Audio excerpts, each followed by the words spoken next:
air. Yeah.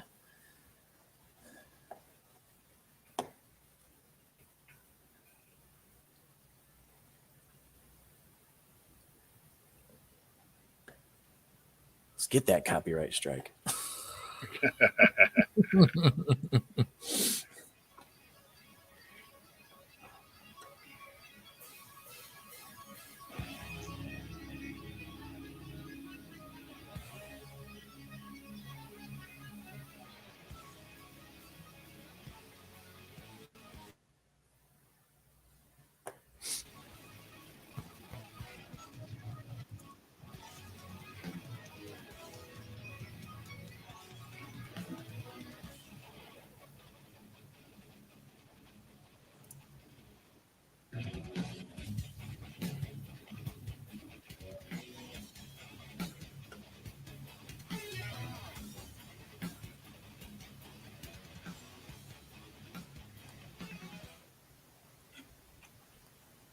What is up, everybody?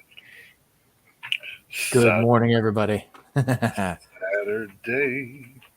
Hey, Octavio, man, right off the bat in the chat room. Good morning, Octavio. Good morning to all the metalheads out there. Good morning to all of our fans all around the world. Hans in Germany, Octavio in Mexico, and to our friends Devil in the UK, who will be joining us shortly on the program here today. It is mid-afternoon over there in Glasgow right now. So, Yep. So they're in the middle of probably winding down as we're gearing up. So yeah. And as we know from a couple months ago, our buddies in the Defaced over there in Sweden, we got Matthias probably firing up the grill, and Jens is probably at least one glass of wine into his evening. So yeah, right. Hey, it's friggin' Saturday, man. Have you a barbecue and a glass of wine? It doesn't hurt anybody.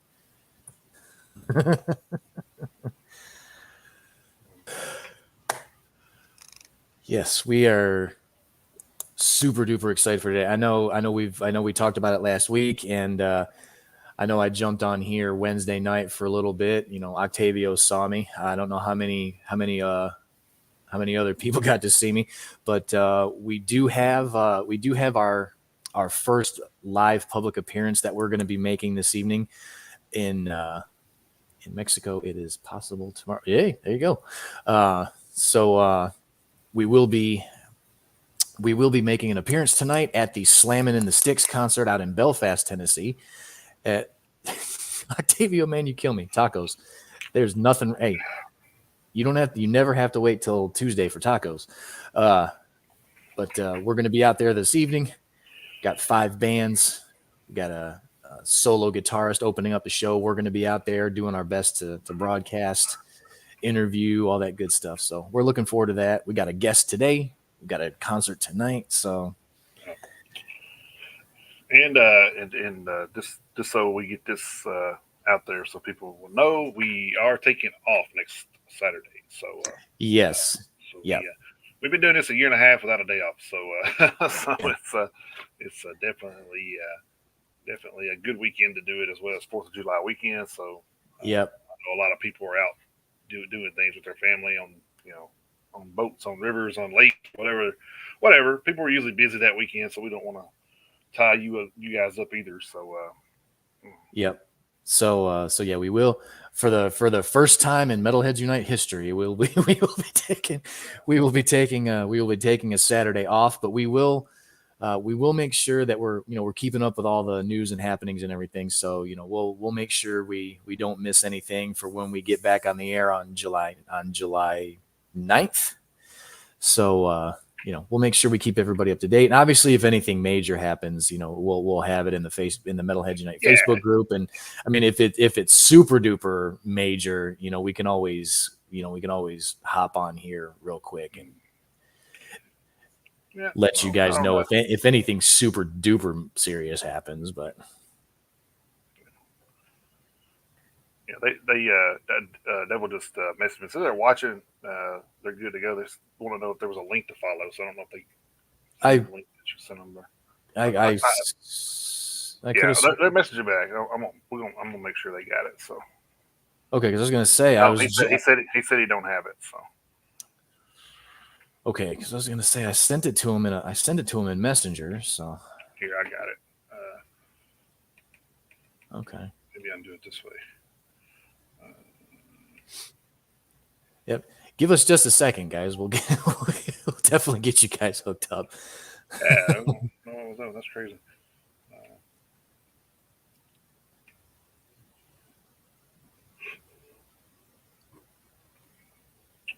I copy and pasted the link that we're on, so maybe that'll Okay. get them in. We'll see. Yeah, I was gonna say I could have. I mean, I sent that to him last night. I was probably 6 a.m. by the time they got it, but they're 6 a.m. their time. yeah, we'll figure it out.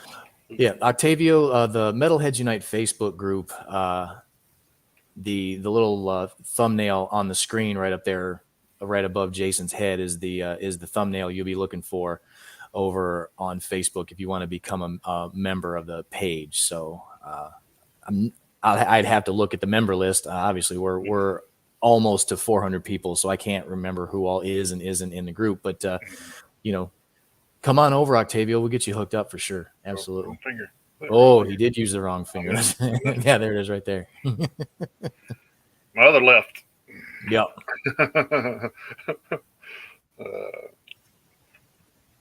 All right, well, hopefully we can get these guys going on here in just a few minutes. Until then, they just have to listen to us bore them to death. Yeah. Yeah.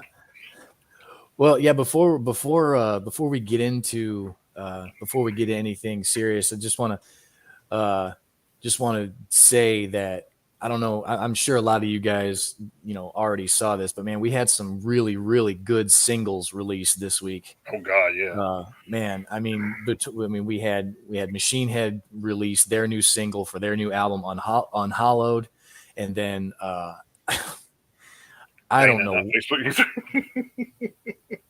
He's so great. Welcome, Dana. Yeah, morning, Dana. He's probably busy this morning too. So yeah, he might be. Dana is actually the admin over at Metal and Tats, one of our friends here, and he's actually the one who invited us to the show tonight. So we appreciate that. So he's hanging out in the chat room this morning. But we also had Ozzy yesterday dropped his new single, Patient Number 9, for his new album that he has announced is coming out September 2nd.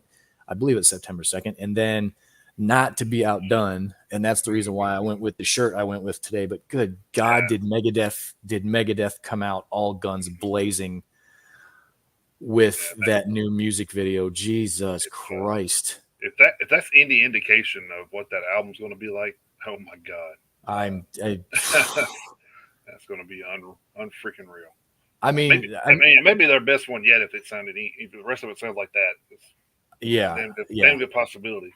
And it's like crazy to say that, with them being around, 40 right years. with the career they've already had. Yeah. But man, like no lie, when the as soon as that video started, I mean, my jaw literally dropped when I heard that opening guitar riff. I was like, oh my God. Yeah, it definitely caught you from the hook, man. It's like, oh God. I mean, that guitar riff, it grabs you by the throat like as soon as it starts, man. Yeah. Jesus. Yeah, I'm not exactly sure. I'm not exactly sure what got under Dave's skin. What was so crazy, if you didn't notice about that song, is the chorus is the slowest part of the whole song. It is. It is. It's like, yeah, he had to pull it back for the. He had to pull it back for the chorus. Mm-hmm. Yeah. Which is insane because I mean that it's still a heavy chorus too. But yeah, he slowed it down like half a beat, and it's like, oh shit. All right, so yeah, we got to figure out how to get the band in here. I sent them the link, and I checked it. It goes straight to us. So, Okay, all right.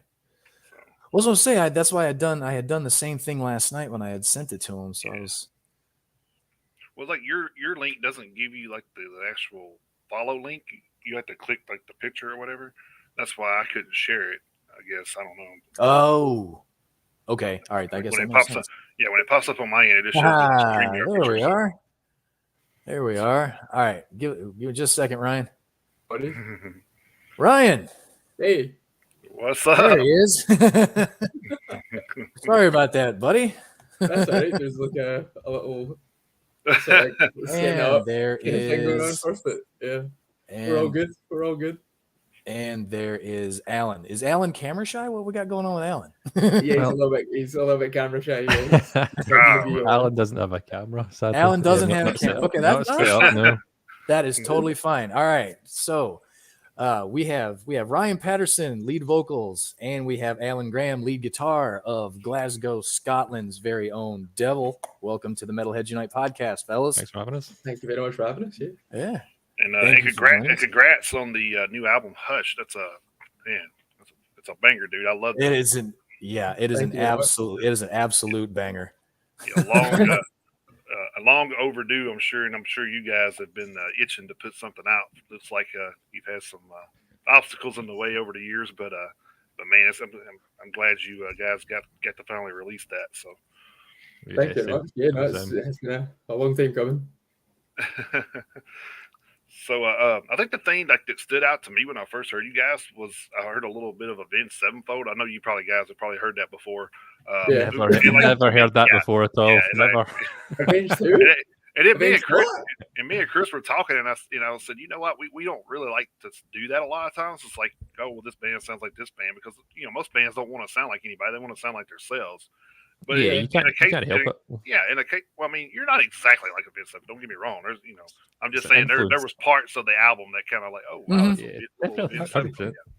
100%. Which isn't a bad thing because I mean, if you think about all the music that's out there, who in the hell sounds like Avenged Sevenfold? Nobody. I mean, so I mean, Well, that's kind of it's something we've definitely thought about. Avenged Sevenfold for us, like it's funny because we do get it a lot, and it's supposed to be there, because Avenged Sevenfold are like that's our Metallica kind of a Right. thing.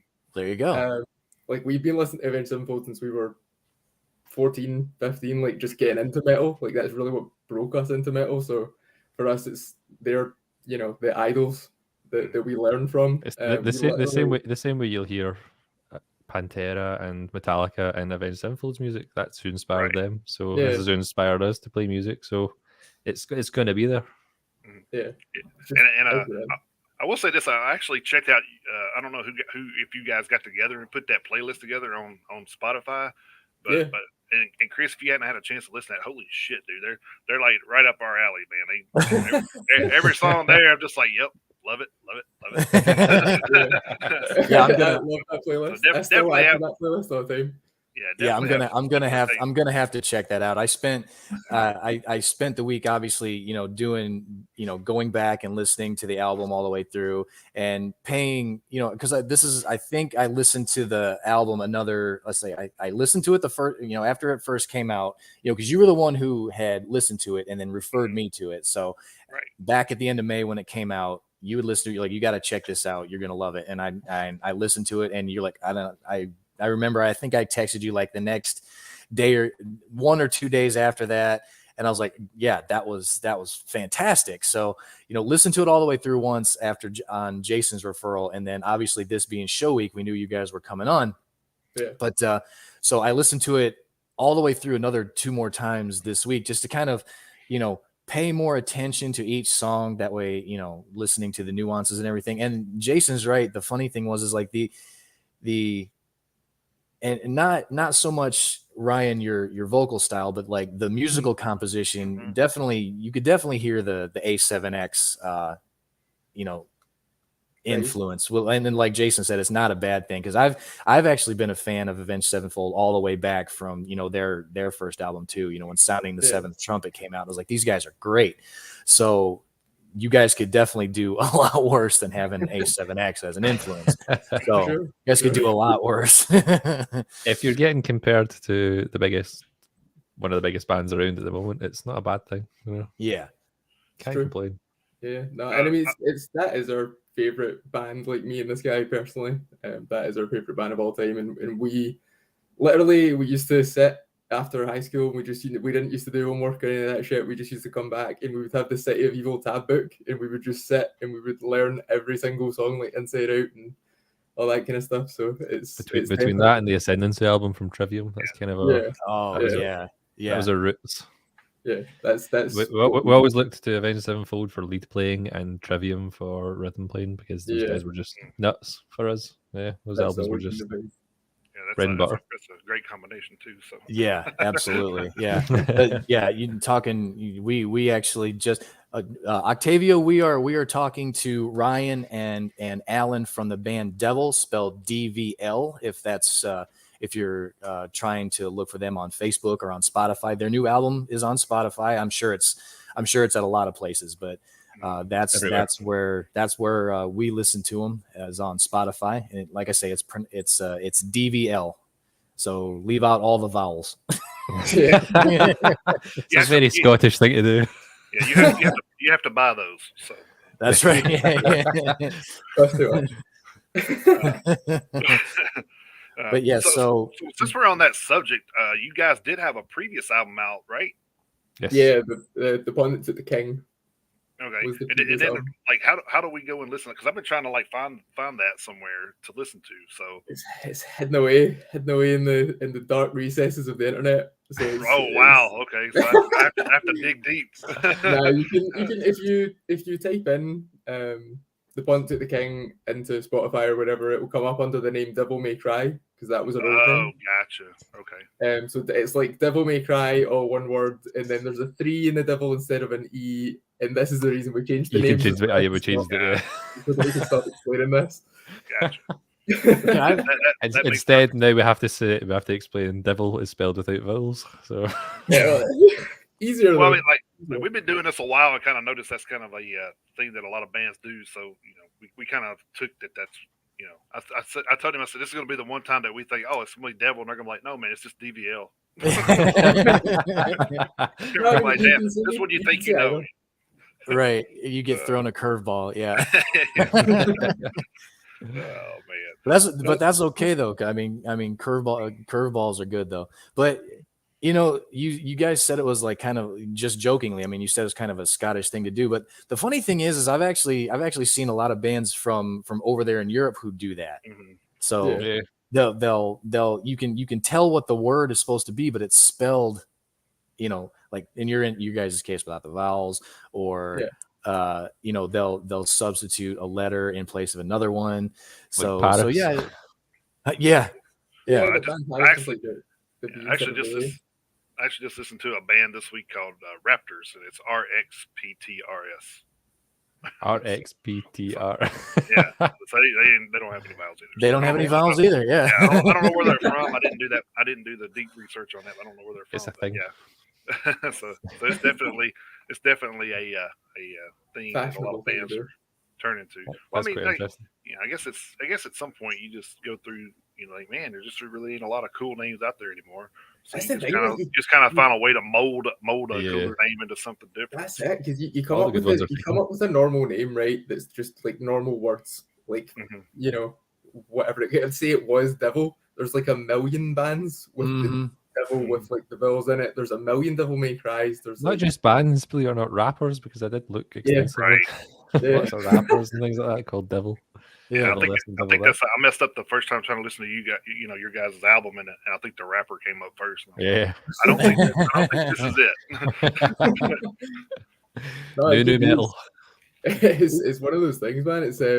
It was hard to always pick a band name for us, so we just kind of, you just have to kind of pick something and just stick to your guns. But I'm hoping that DVL, we can take that, I'm hoping there's not too much competition. Well, I mean, it seems like you guys are on a good track. I mean, you got a lot of the websites and magazines talking about you with what you got. So I think I think you're doing pretty good there. So hope so. Pretty positive so far, yeah. Yeah, I was, excuse me. I was doing a little more reading last night because I have a confession to make.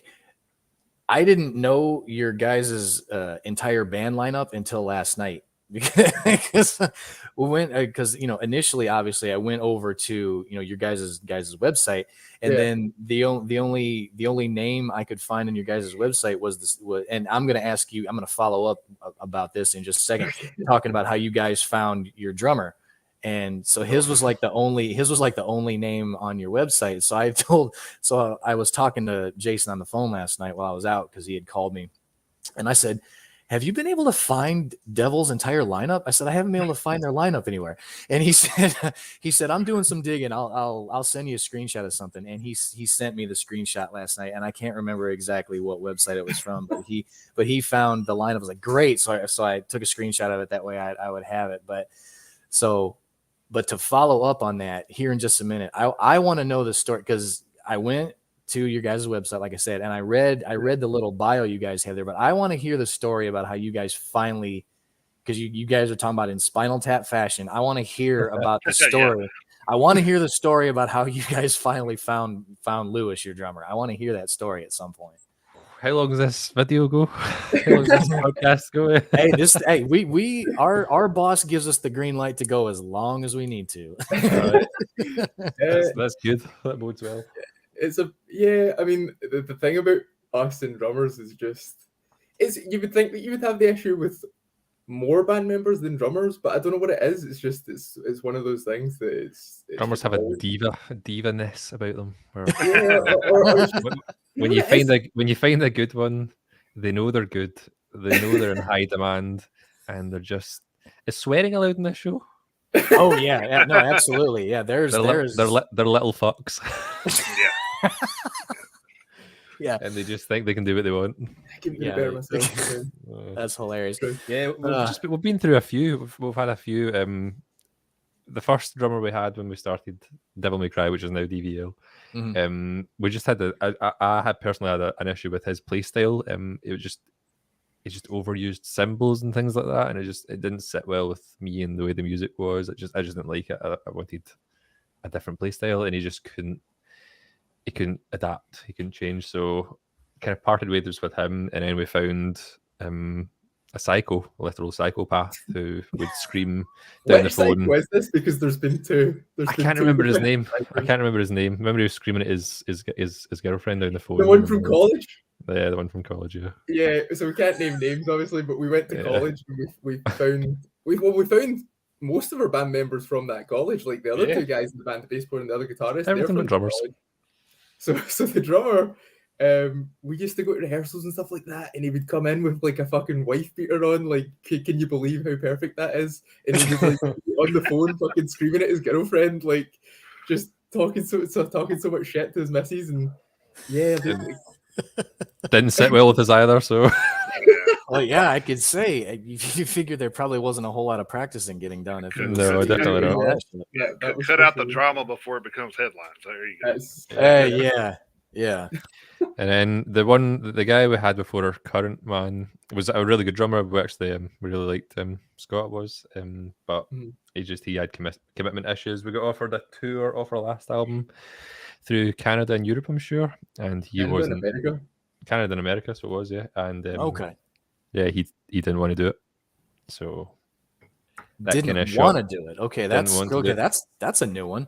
Yeah, right. Yeah, it was kind of one of those things. It was like he cared more about, like, I mean, it's things that you do care about. It was like he was like, oh, I have a car to pay off and I have a job and things that matter, obviously. It's the people in life, but it's the things you try to get away from. Yeah. Right. Yeah.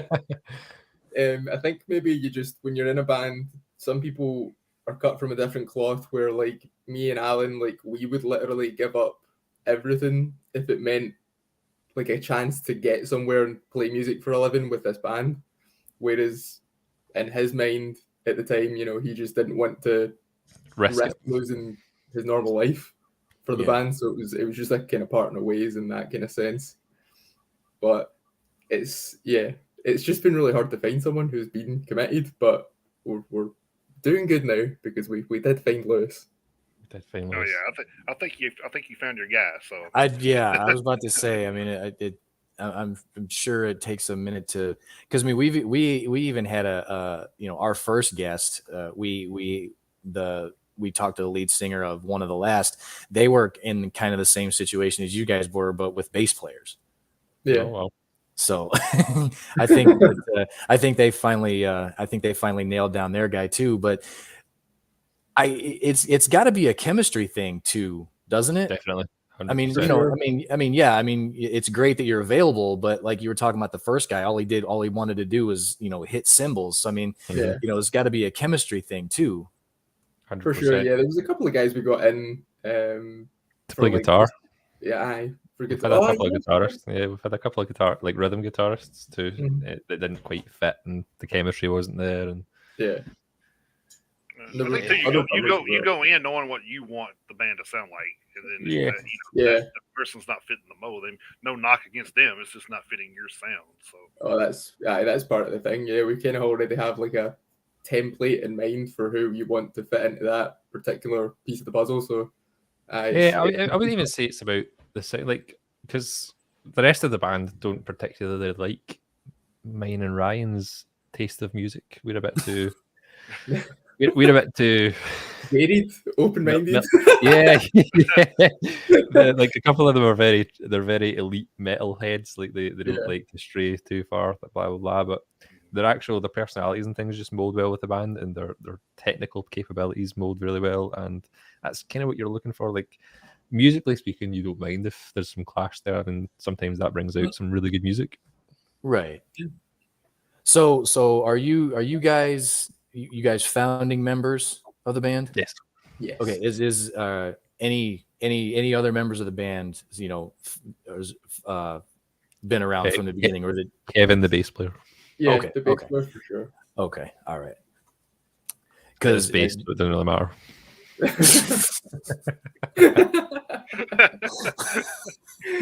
Oh god, you just get nothing buried though. That's man. Yeah. Nobody else will take him. So. So he just became bass player by default. By default. Yeah. We need a bass player. He's around. It's the low end bullshit, Oh man. Okay, so you said you did say all of you guys met at school, right? Well, me and this guy met like in high school. Yeah. Okay. And then the rest of the guys met at college, or what you guys would call. Well, college? I don't know. That would be college.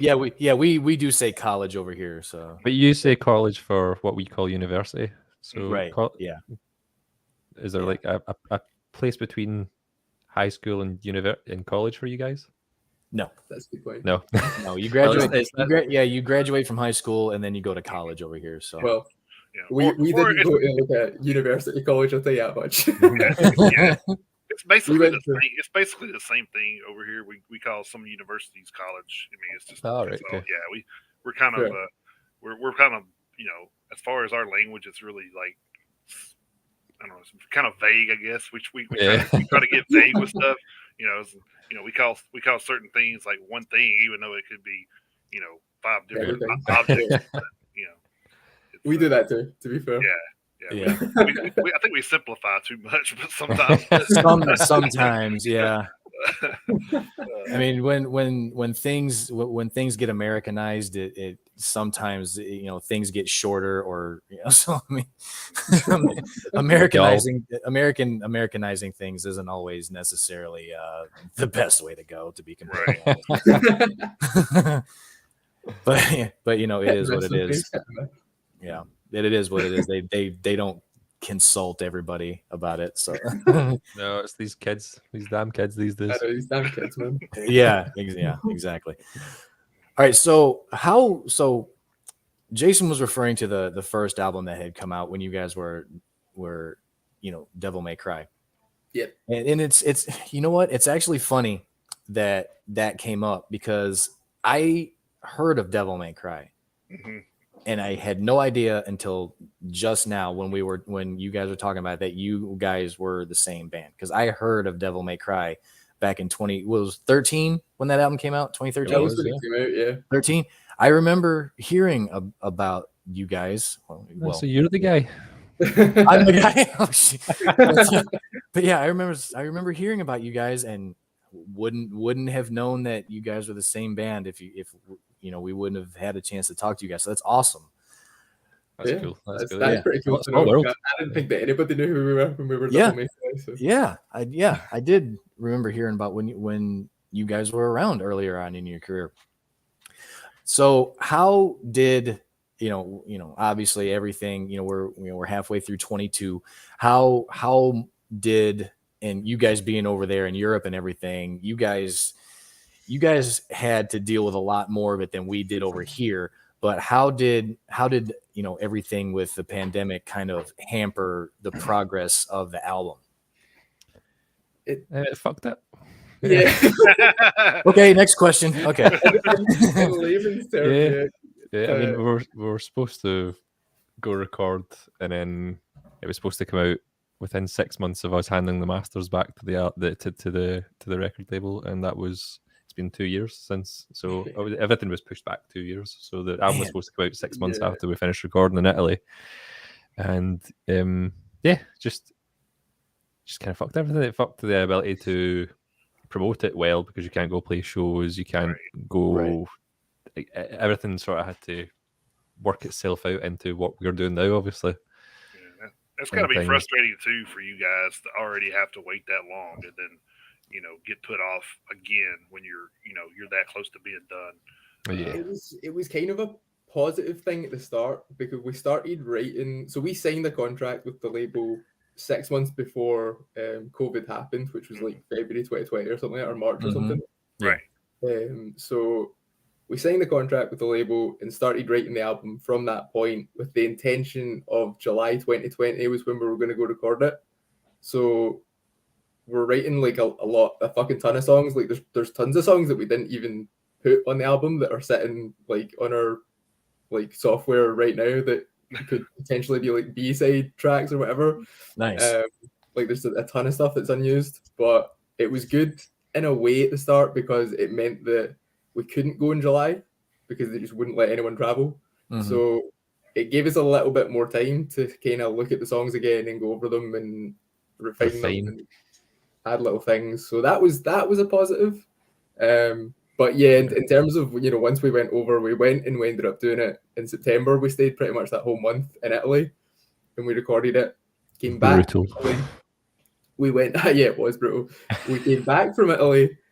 We then went immediately, literally the day we came back, we went immediately into the second lockdown, which was like a even bigger fucking lockdown. Oh, yeah. And then after that was when it kind of hindered us because obviously a couple months later, the album was like sitting there ready at the start of 2021.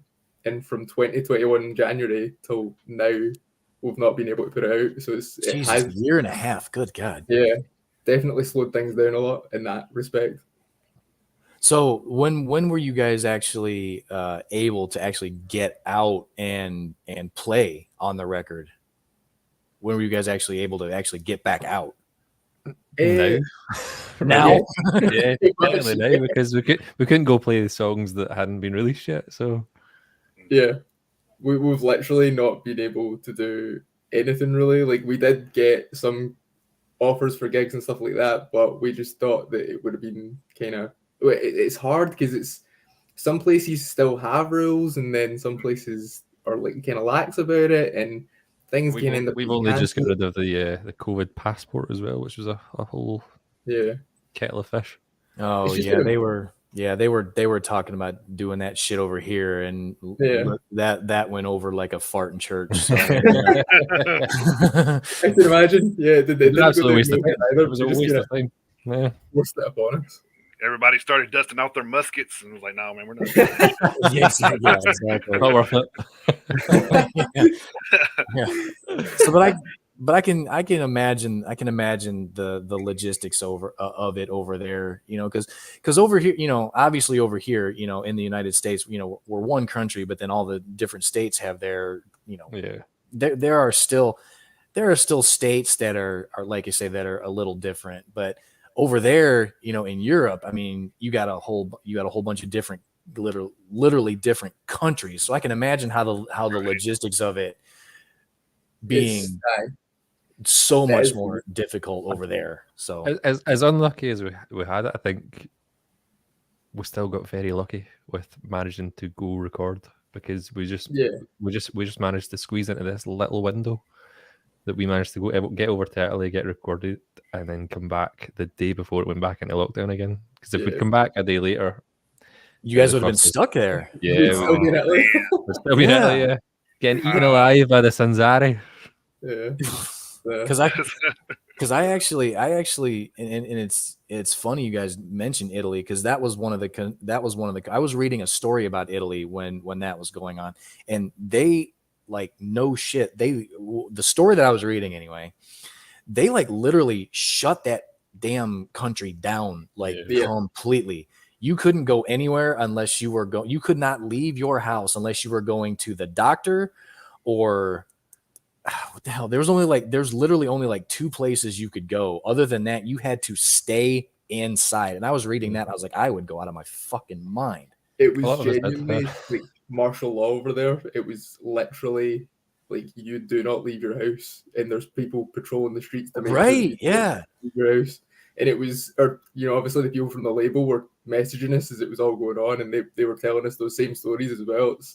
It was definitely shut down the hardest, I think, out of all the countries. But it did also suffer the most out of most countries as well. There's a lot of deaths from the Italians, so it was kind of a dangerous thing. So again, it just makes it all the more miraculous that we were able to even get in the country, never mind get in, stay for a month, and then get out without any kind of problem.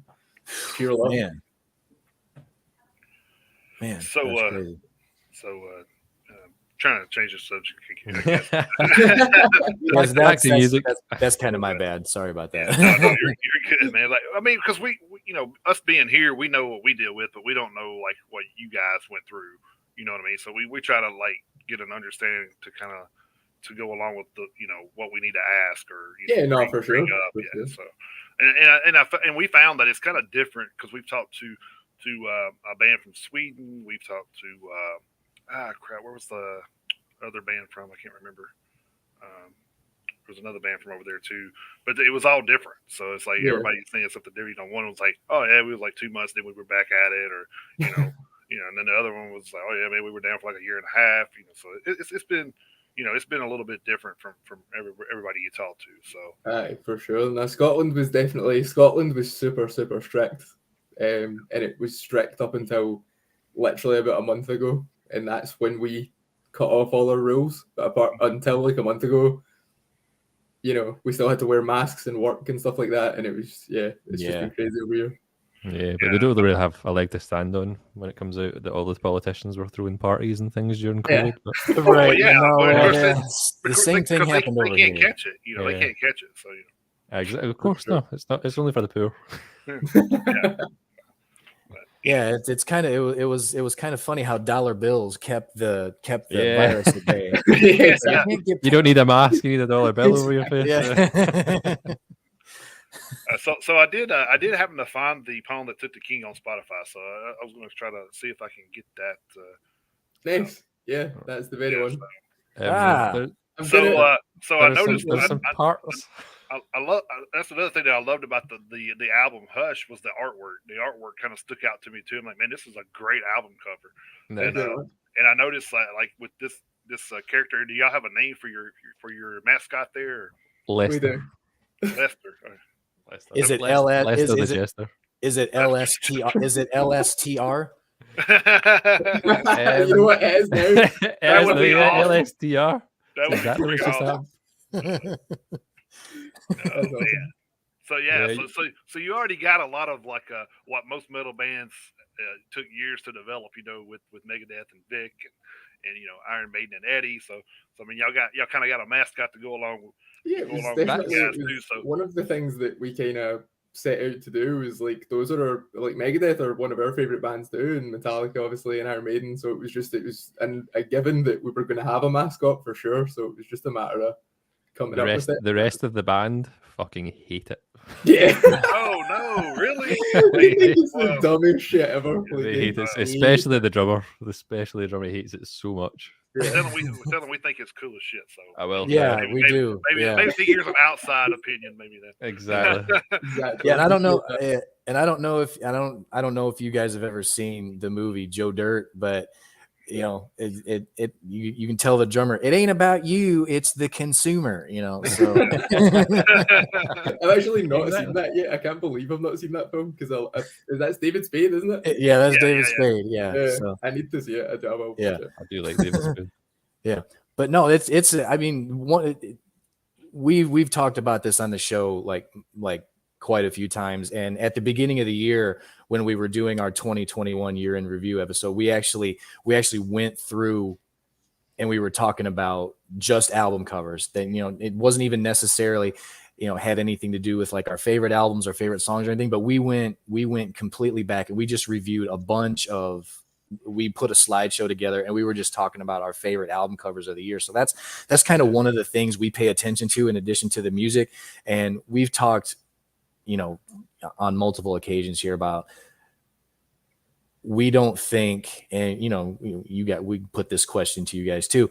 We don't think there's any other genre of music as a whole, you know, regardless of the subdivisions in metal or however you feel about that. I agree with what you're about to say. Yeah. But you may know where I'm going with this, but heavy metal has got like the best album covers in general as a musical genre. They've got it hands down over anybody else. I think Yeah, that's you don't get away with a side portrait in black and white, do you?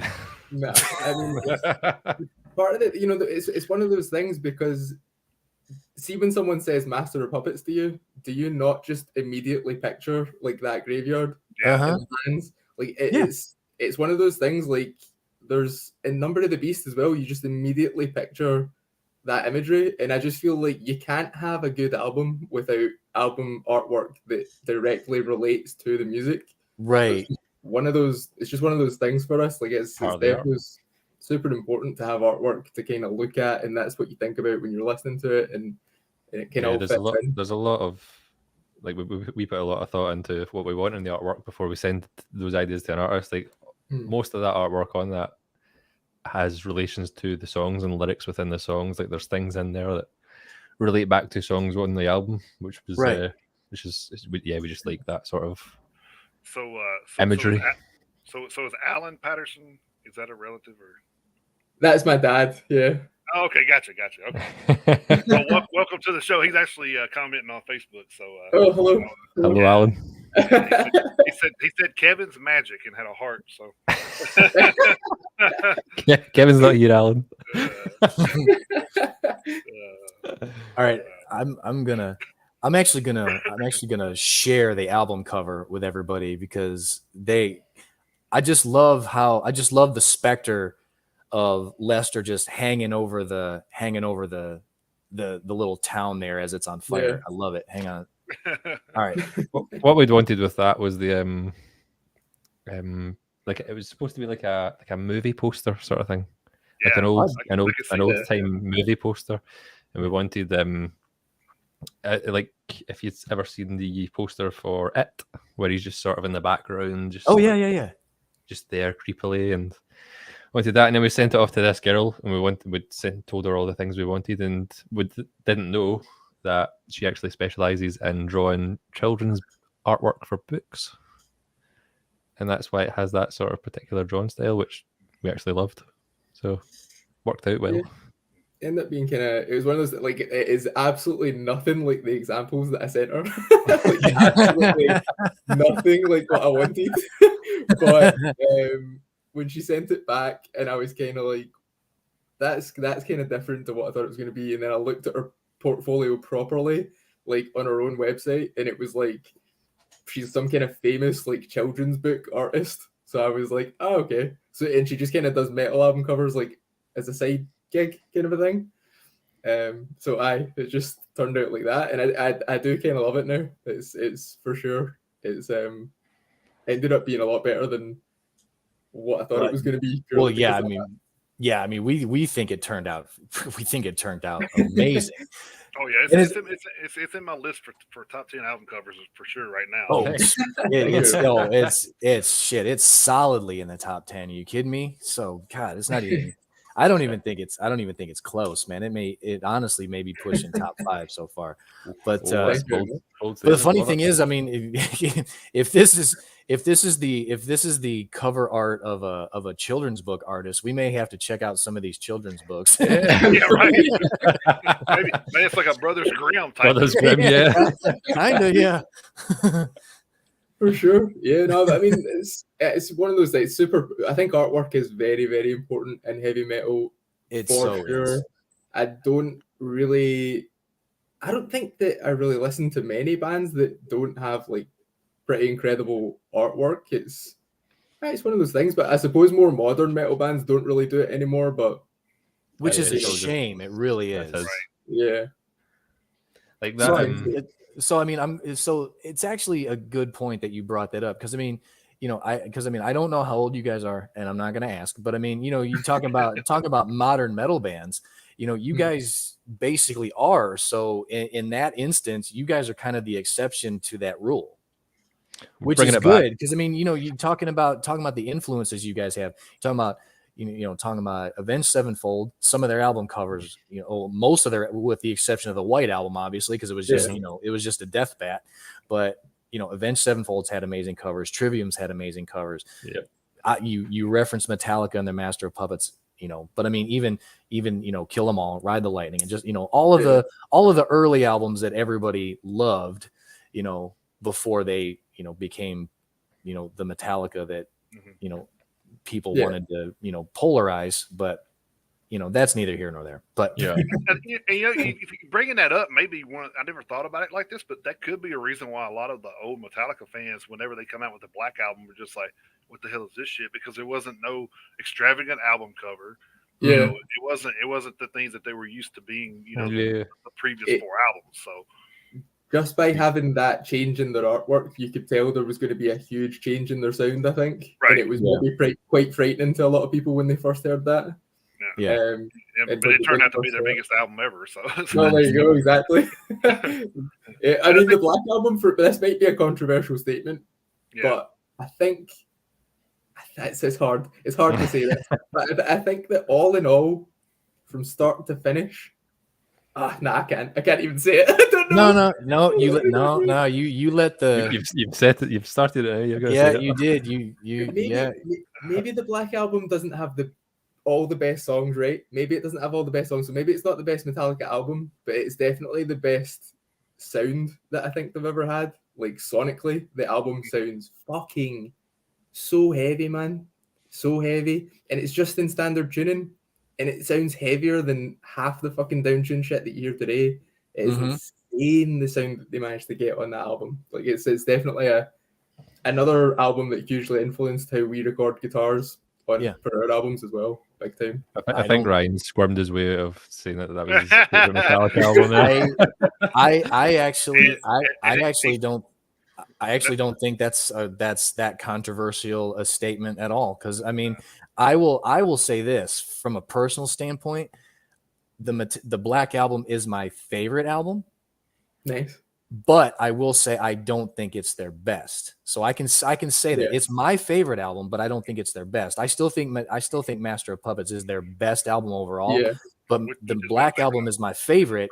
And here's something that, I mean, Jason already knows this, but of all the songs on the Black Album, ironically, The Unforgiven is my favorite song. Such a good song. Unforgiven is fantastic. Such a good song. Actually, The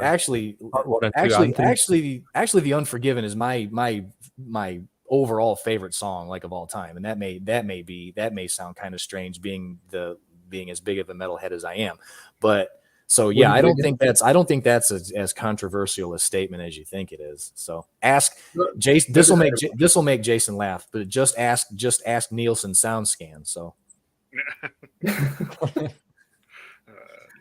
That's kind of the difference, because people ask me, say, "What's your favorite song?" And I'm like, "How long do you have?" Because I don't have like one. Yeah. I have like a it's like one of the old cartoons where he throws a list out, and it rolls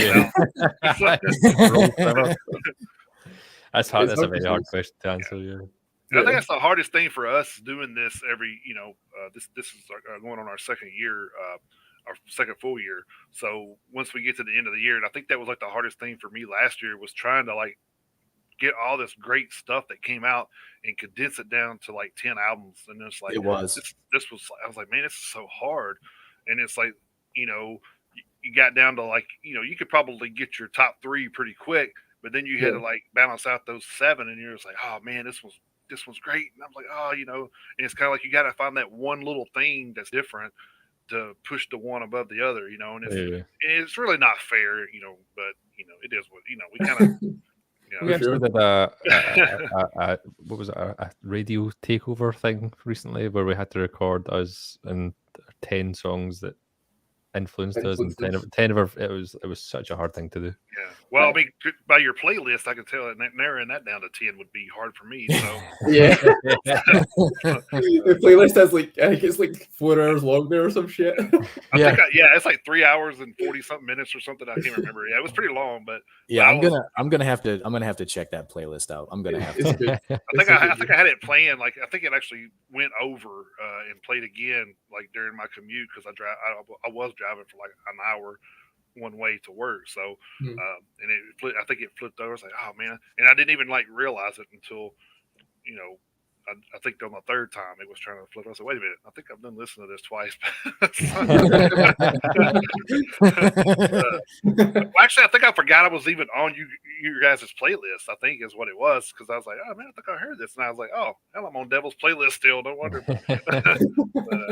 But I was like, it was so good. I just kept letting it play. Man. It was like, I'm glad that at least some people are enjoying it, because I didn't know that anybody knew that was a thing. So I'm glad that you've found that. Yeah, because when I looked you guys up, it kind of showed it shows like other things you may like at the bottom when you scroll up, and it says Devil Playlist. I was like, huh, I'll check this out. And it's they started talking about how it was some of the bands that influenced you guys, and I said, this is right up my alley. So just let it playlist.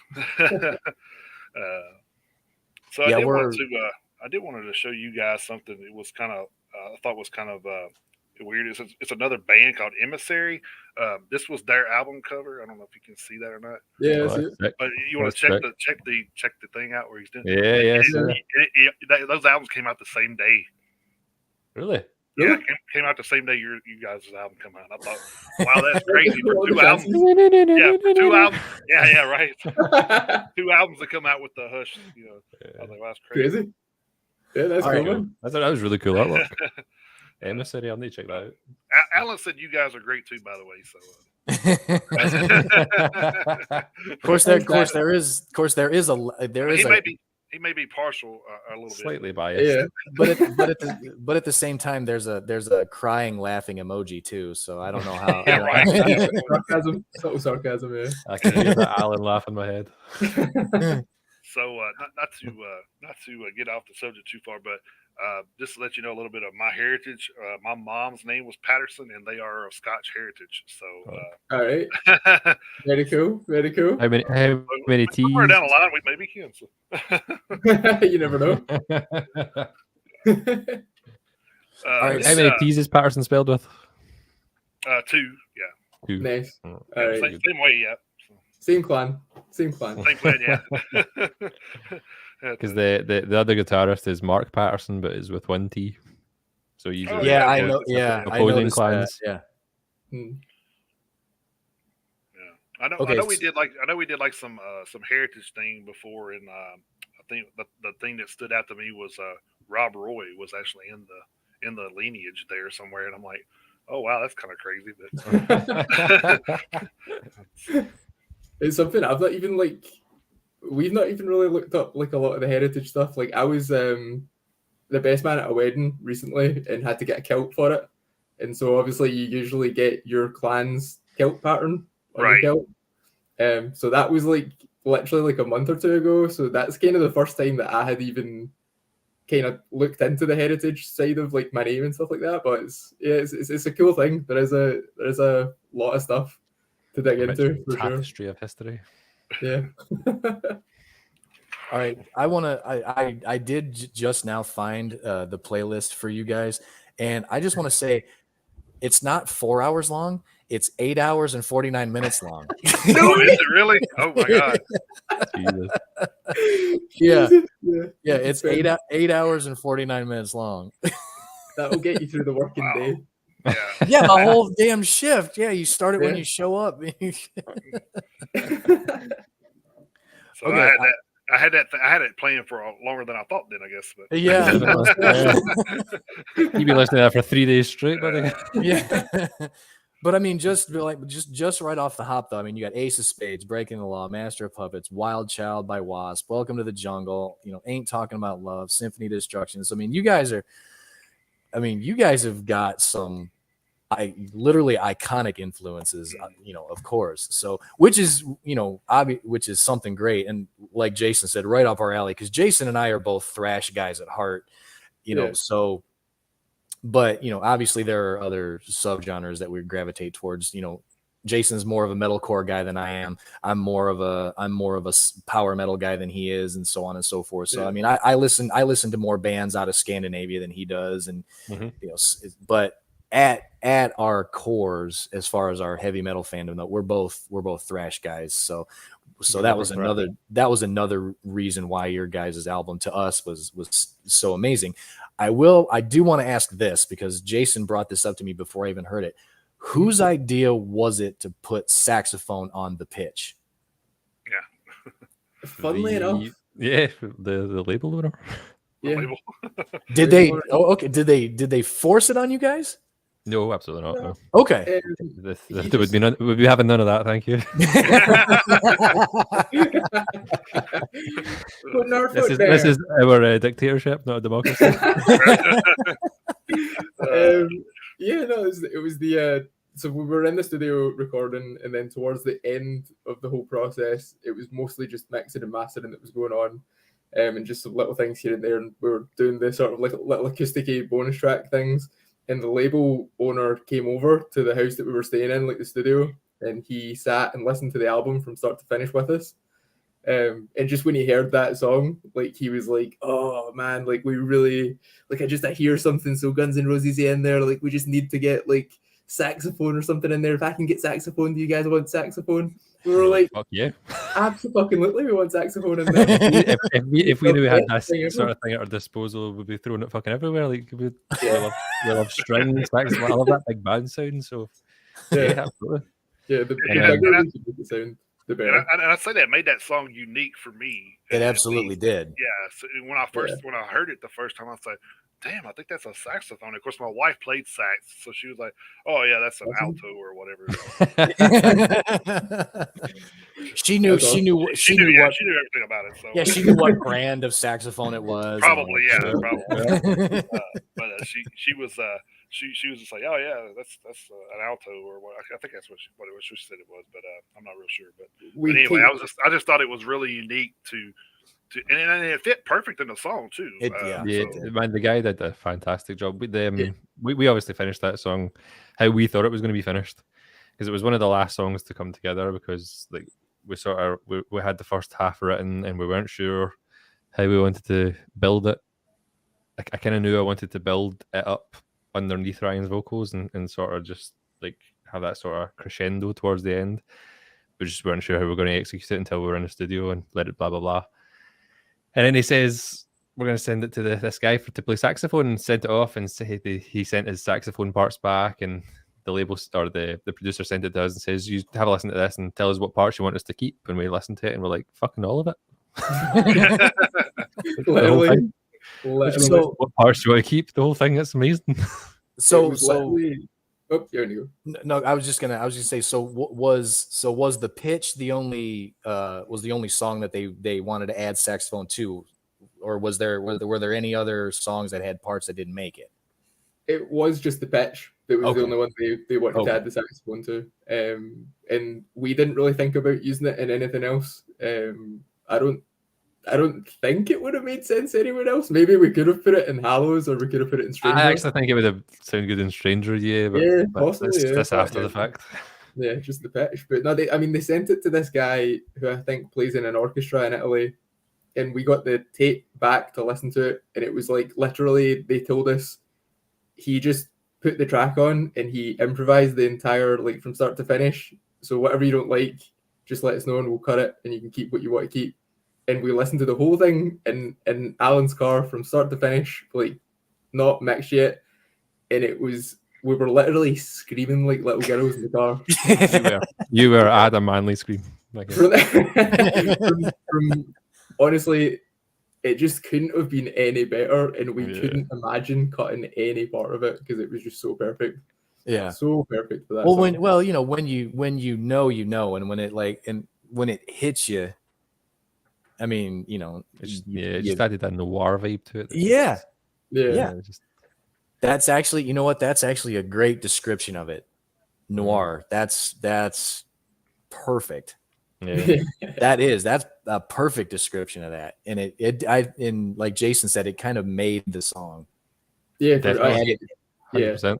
It went from being a whole new level. It went from being just an atypical song on the record. Just it was out of left field. It was just a slower ballady song that we wanted to throw in. We really liked it, and it went from being that to possibly one of my most favorite songs on the album. Yeah, just like that. 100%. I read in here too in the description where you guys did like y'all doing like a trilogy of the videos that tell an ongoing story. So I'm guessing all three of those videos are already done and out on YouTube, or no? What? No. To put it simply, no. I love how he just answers yes, no. It just fuck off. No, just it's not fucking done yet. So we do have like a plan for a trilogy of videos that tell the one cohesive story, but it was really weird because the first single was supposed to be Among Us, and we done a music video for that before we had an idea to do like a story video. We done a music video for that like ages ago, and then that was just a live playing video that's on YouTube, and we had that sitting there, and then we were talking to our PR people, and they were like, "You should put Eternity out as the first single because Eternity is like, it's just." They didn't really give us a reason. They just said Eternity. I'm telling you, is going to do the best. So you should just put Eternity out. And we were like, okay. So we're gonna go do a video for Eternity now, and we wanted it to be a story video because it would just people want to watch something interesting, I suppose. So we came up with the kind of idea of what we were gonna do. Went and done that video, put that video out first, put that song out first. Then we're kind of out of money, so we don't really have any more money to make more music videos that go along with the storyline. So we had that come out, and then the second video that comes out for the second single is Among Us, and people were probably thinking, "Oh, we can go watch that video, and it's going to be a continuation of that story." And it's absolutely not in there because that was like not a part of the plan for that to happen. Yeah, the three songs that are going to continue the video. So you get Eternity is the start of the video, and then the next one.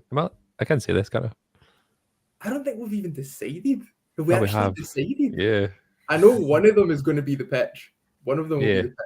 Yeah, they have Eternity's the only one that they've publicly have anywhere out there. So so definitely, if you guys don't feel comfortable saying anything, don't. No, I don't care. I don't really care. Don't leave nothing. So Eternity Dread in the bitch. even though we would love to say you heard it here first, but you did. I think the second, so it would be Eternity and then Dread and then the pitch, and those would be the three video songs. Yeah, I feel like we'd be dumb to not have Dread as a single at some point, so we're definitely going to do that one next. Well, I think if you guys are looking at doing a trilogy, I think because you guys, all the stuff I've read, you guys are influenced by horror movies and comic books and stuff like that. So you can kind of and it makes sense that those influencers are there just based on the album cover. So having that kind of, I could see. I can picture it in my head where that trilogy could kind of go. So it's going to be interesting to see how it turns out. I definitely want to go bigger and badder for the next one. That's for sure. Because we were kind of just finding our bearings with that Eternity music video and just kind of trying to figure out like what was again, just because our budget was so small. How to act. Yeah, how to act is another thing that we don't know how to do. So yeah, we're just kind of winging it. But we had like, I'm very glad we killed Lewis off in that first video because terrible. The death scene is probably the worst part about that video, but it was not Oscar performance birthday, that's for sure. Poor Lewis. Overshadowed by my performance. It's kind of like a slap to Supernatural. See, y'all didn't have to do 15 seasons to kill Lucifer. We did it in 3.5 minutes. The hell took so long? Right? It's kind of like an inexpensive way of making music videos that we're working with right now. So we're just kind of figuring out what we could do and what we couldn't do with that first video. And now that we know, I think we'll make the Dread video much bigger and much better for sure. Yeah. So and that so was because I've heard both ends. So did you guys have fun making that music video, or was it kind of like a pain in the ass? Because like I say, I've heard bands say one thing. I've heard bands say, "God, I fucking hate music videos." So I mean, where do you guys fall? It's fun. Yeah, it was fun to do it. Like when you're there doing it, it's fun. Planning it isn't fun. Okay. Planning it is like the worst because it's just trying to get a bunch of guys who have their own lives together in the one spot for like a whole day, and it usually has to be a weekend day, like a Saturday or a Sunday, right? Because obviously we're working Monday to Friday, so it's the only time everybody can really do it. But then at the weekend, people always have plans because it's the weekend. So it's of course, one of those things. But it's definitely fun doing it, and there's people who don't like it. Loads. Yeah, the other two, yeah. the drummer and the bassist are okay. So they're you a guys, fucking nightmare. So here's kind of like you guys like everything that the rest of your band members hate. Pretty much, yeah, pretty much. That is literally. Yeah, that's how it goes every time, pretty much. But it has to be like that because if we didn't like the things they hate, nothing would get done. That's true. That's very true. But they have trusted you guys, obviously, because they're still there. So. Oh yeah. They love the music. They love playing the music and stuff, and doing all that. It's just they just drag their heels a little bit when it comes to the rest of it. Things like this, you'd struggle a lot to get the rest of them on, like things like this. We've done like so many. Like this is the first like interview we've done where it's like we're showing our faces and we're talking to you guys. Like this is awesome, by the way. We appreciate it. Yeah, no, it's honestly thanks for having us because this is amazing. Like being able to talk to people. Like I love the fact that it's live and we are talking to you directly because there's been a few that it's pre-recorded and it fucking that's one of the things that we wanted this to be was more personable and unique in that way that I think that it shows that hey we're if we fuck up we're all human, we fuck up and I think that's the thing that I like about it is we get tongue-tied telling stories on here all the time. And when we're going through the news stories, so it just shows that we're not perfect. And I think that when you start cutting stuff, like if I did, we talked about this before. If I did this interview and I wanted to cut it out, well, I may have been like I said, scratching my eyes because I have allergies sometimes. So and I was like, oh man, it looks stupid. I'm gonna cut that out. But then it may be cutting out a part of something you're telling that needs to be in there. So I'll just look stupid. I don't give a fuck. And like I said, when we did this thing, we wanted to do we didn't want to be, do we want to go out and talk to Metallica at some point? Yeah, maybe. I mean, if that happens, it happens. But what story have we not heard from Metallica? That's the thing.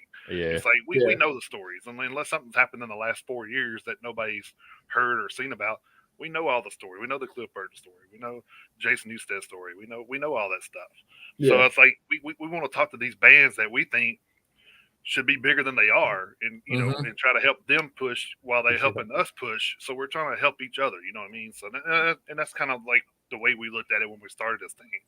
Was we wanted to be able to help push some of these other bands. I mean, we started out this thing. I don't know what we was on another platform, and we was like 30 listeners maybe at most. I think 30 would have been a good week. Yeah, and sometimes we're pushing 400 and 500K on here now. So that's good. I mean, we've gotten, we're getting to where we want to be, and we want to be able to and we wanted to get those numbers before we started inviting people on, because the more listen to us, the more people that know about you guys. So Right. Yeah. It's an awesome thing you're doing, and honestly, thanks for having us be a part of it, because it's really cool. Yeah, we appreciate it. Like I said, very deserving, man. 'Cause like I said, Yeah. you guys kill it, man. I love it. So, So I maybe actually think with what you guys' interest, I don't know if you've heard of the band Ice Nine Kills, but they're very horror themed. So I think that would be a good little tour that we need to throw together whenever you guys are.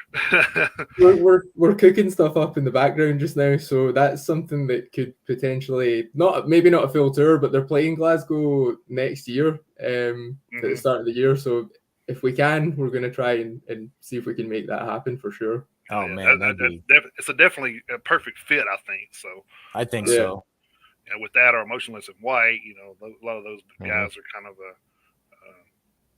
horror type theme too. So yeah, definitely. So when earlier in the show, you guys referenced that you guys were able to come over for a Canadian and American tour. What parts of the United States have you guys been to? I mean, obviously you don't have to tell me every city or anything like that. But we didn't get to do that tour because our drummer quit the band at that point. Oh Jesus! Okay, so you guys haven't been to the U.S. yet? No. Not if it wasn't on a holiday, not as a band to tour. Okay. You haven't been on tour. Okay, all right. Unfortunately. Yeah, that was one of our biggest setbacks I think we've had in our career ever, was having to turn down that tour because we just didn't have the drummer. We didn't have the members.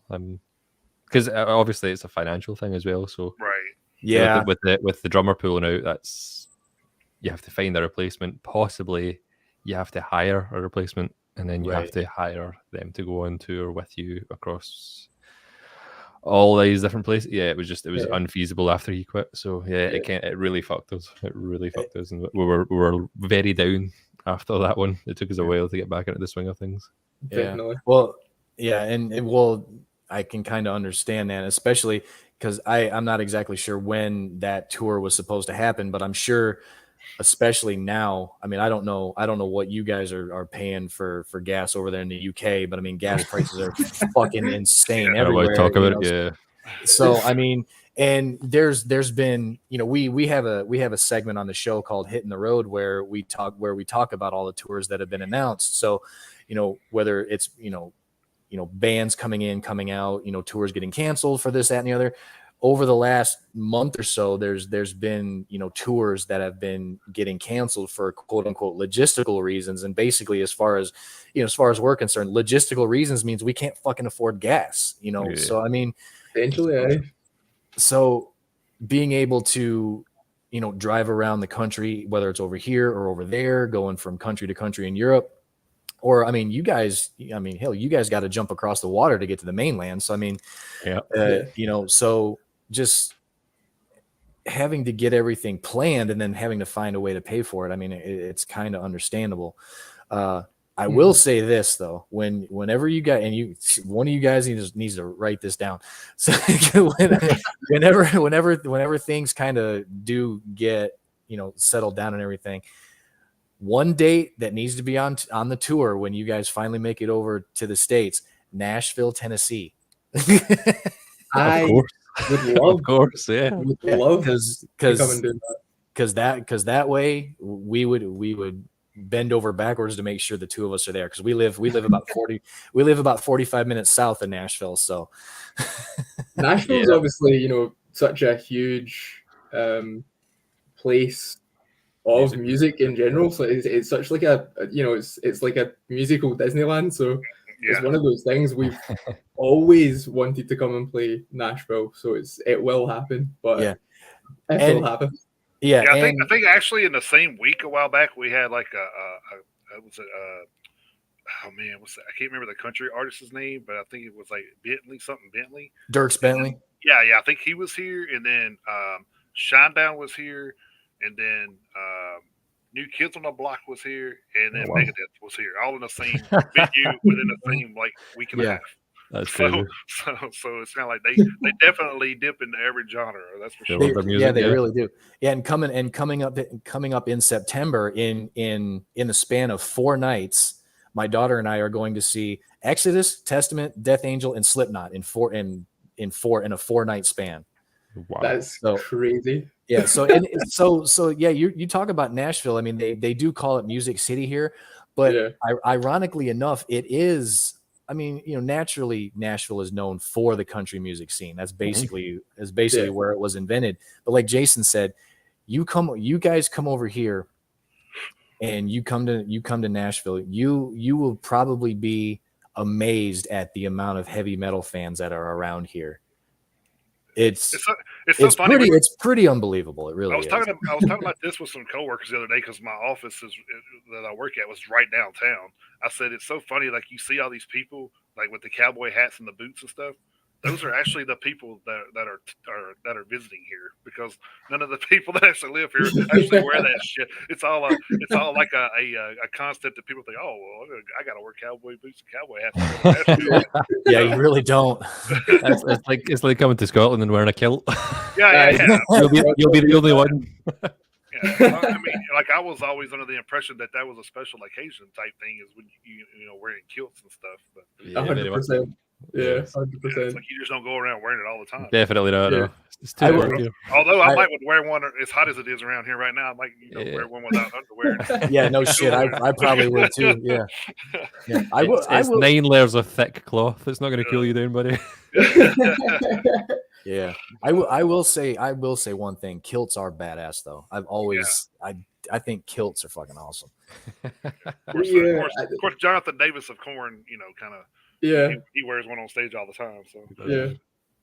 Well, hell, Zach Wilde wears one every true, yeah. once in a while too. So yeah, that's not why they're badass, but it helps. Well, we had a comment in a chat from Kaylee May. She says, "Go Devil! This has been awesome." So she's actually enjoyed you guys being on. So that's awesome. Appreciate that. It's another little family member in there. Oh, okay, that's, gotcha. That's fine. We appreciate the conversation because like sometimes we're on here and we're talking and like nobody says hardly anything in the chat, and then the other days we're on here and it's blowing up. So it's good to have a little conversation. So. We're definitely going to be regulars from now on. I'll tell you how much that's. I mean, even if it's family, it doesn't matter. Yeah, and I'll tell you something that I thought was interesting is whenever I started plugging for the show, started putting it in my stories and stuff like that. There was only 3 songs that I could put on there. Well, when I went to do it again last night, just to get a last minute one in. There was like 6. So I don't know if Facebook's saying, oh, well, wait a minute. Maybe since you like that, let's throw you some more or what's going on there. But I thought that was kind of interesting. So, oh, wow, there's 6 on here now. So, yeah, it's a weird one. So it was actually kind of crazy. I was like, well, that's. Yeah, I don't know what the thing is with that. I assumed that Facebook just kind of used Spotify for their little song clip thing. I don't know. Yeah, we want to do the Spotify thing, but the thing with Spotify with podcasting is it's pretty much a pre-recorded and uploaded type thing. So they don't really do a lot of live stuff, which is kind of like what we base everything on. So, so when we go live, we're live here, we're live on YouTube, we're live on Twitch, and Twitter, and Facebook. We're live everywhere we go out to. So I'm not exactly sure. Yeah, I don't know. I mean, if we like Jason said, if we wanted to record the show, we could. I don't know if I want to. Not sure if we want to do it that way. It kind of loses something in the magic, in the organic. I think it's like you guys were talking. It's like we work Monday. We work 9 to 5s too. So it's not like we got a lot of time to sit back and edit stuff to throw a show up. But no, we do not. And if we did, we would definitely just do the interviews spots like we've been lucky enough to do this year. Man, it's like. We really do appreciate you guys being on here too, because it's a blessing for us as well. So, I mean, hell, I think it's even more of kind of like a blessing for us because I mean, you guys are in the band, you guys are the ones who are out there, you guys have, of course, you guys have, gone on tour and you guys have played live venues. we just sit in our fucking living rooms and just, we're just sitting here in our houses, inviting people to come talk to us, and people are, people like you guys are accepting the interviews and like I say, taking time out of your weekends, because I mean, hell, it's, let's see, it's what, like 5:30 over there, so I mean, you guys are, so you guys are in the middle of your Saturday evening, and so we're the ones who are. I mean, this is what we live through. Yeah. And I mean, we have learned from past experiences with albums like The Pond of the King that things like this are nothing without people like you, because you guys help promote it. You guys get it out there. Like, we just make music. Like, we're not really good at anything else. Yeah. As good as you are at that, you don't need to be good at anything else. That's true. But I mean, we could be going out and playing to empty venues and stuff, and we could have this album out, and no one would know how good it was because no one would, have the platform to find out about us. So it's guys like you that keep us in the know, with people, and that's much appreciated. And that's definitely been a big thing for this campaign of, the promotion that we've been doing for the album, for sure, is we try to get our name out to as many places as possible and as many people as possible, and do as many interviews and as many shows as we can. So it's you guys that are hopefully gonna, catapult the album into the know. We've learned a lot about brand recognition. Right. Well, we'll be damned if we won't do everything we can to get it out there, because I mean, we've after that, we both follow you guys on Facebook and have since we heard the new album. Now that we've been able to, we've been lucky enough to sit down and talk to you guys, including music on our playlists and stuff like that. We will be more than happy to help push that album forward as far as we can. Like Jason said, I mean, we do have a more amazing reach than we ever really thought we had. So I mean, we're lucky in that respect. So I mean, but to be able to get your guys' name and music out there, we're more than happy to do it. We're honored to do it. So we're honored to be a part of it, and it's a unique thing because you don't really have a lot of podcast shows that talk about like metal music. Like you don't really, where people just sit and talk about metal. That's not a big thing, like as far as I know anyway. Like I don't, because we watch a lot of podcasts on YouTube of like video games and stuff. Like they have all their own podcasts and stuff, but like nothing to do with like our type of music. So it's inventive as well. It's definitely fresh. So I think that's one of the reasons. Like me, we were out by we have a little pit out here, fire pit out here, and we were out one night a couple of years ago, and we were just like talking about, man, like these bands come across like Onslaught, that we never heard of, but they've been around since the 80s. Like, what the fuck, man? How have we not ever heard of this band? And I think that kind of like was one of the things that hit us is like, dude, like there's nothing out there to like push any of these bands if you're not Metallica, Megadeth, Iron Maiden. Like, you don't know about a lot of these bands. Yeah. So, and I think that's not fair because I mean, there's a lot of lesser known bands out there that are awesome, And I think a lot of things too that hit me was going to a lot of the festivals, and you get to those side stages, and you're like, "Oh man, this band's badass. Who is this?" And then you have to look down the list and see who it is because they don't have the big banners and behind them and stuff. Yeah. So sure. It's definitely a good thing to have, something out there to make people aware that hey, there's music outside of what your media and your radio wants you to listen to. So. 100%. So have you guys had a chance to be a part of any those festival lineups? Have you guys been able to be a part of any of those yet? Unfortunately not. Okay, well that's gonna have to fucking change. Yeah, that's gonna have to change. Now we've actually we just joined because we do suck at this sort of thing. We suck at anything that's not writing music. To do with music, anything that's not writing music and play music, we suck at it. So we've decided this time round we'll hire people to do these things for us. So we've started working with a management company.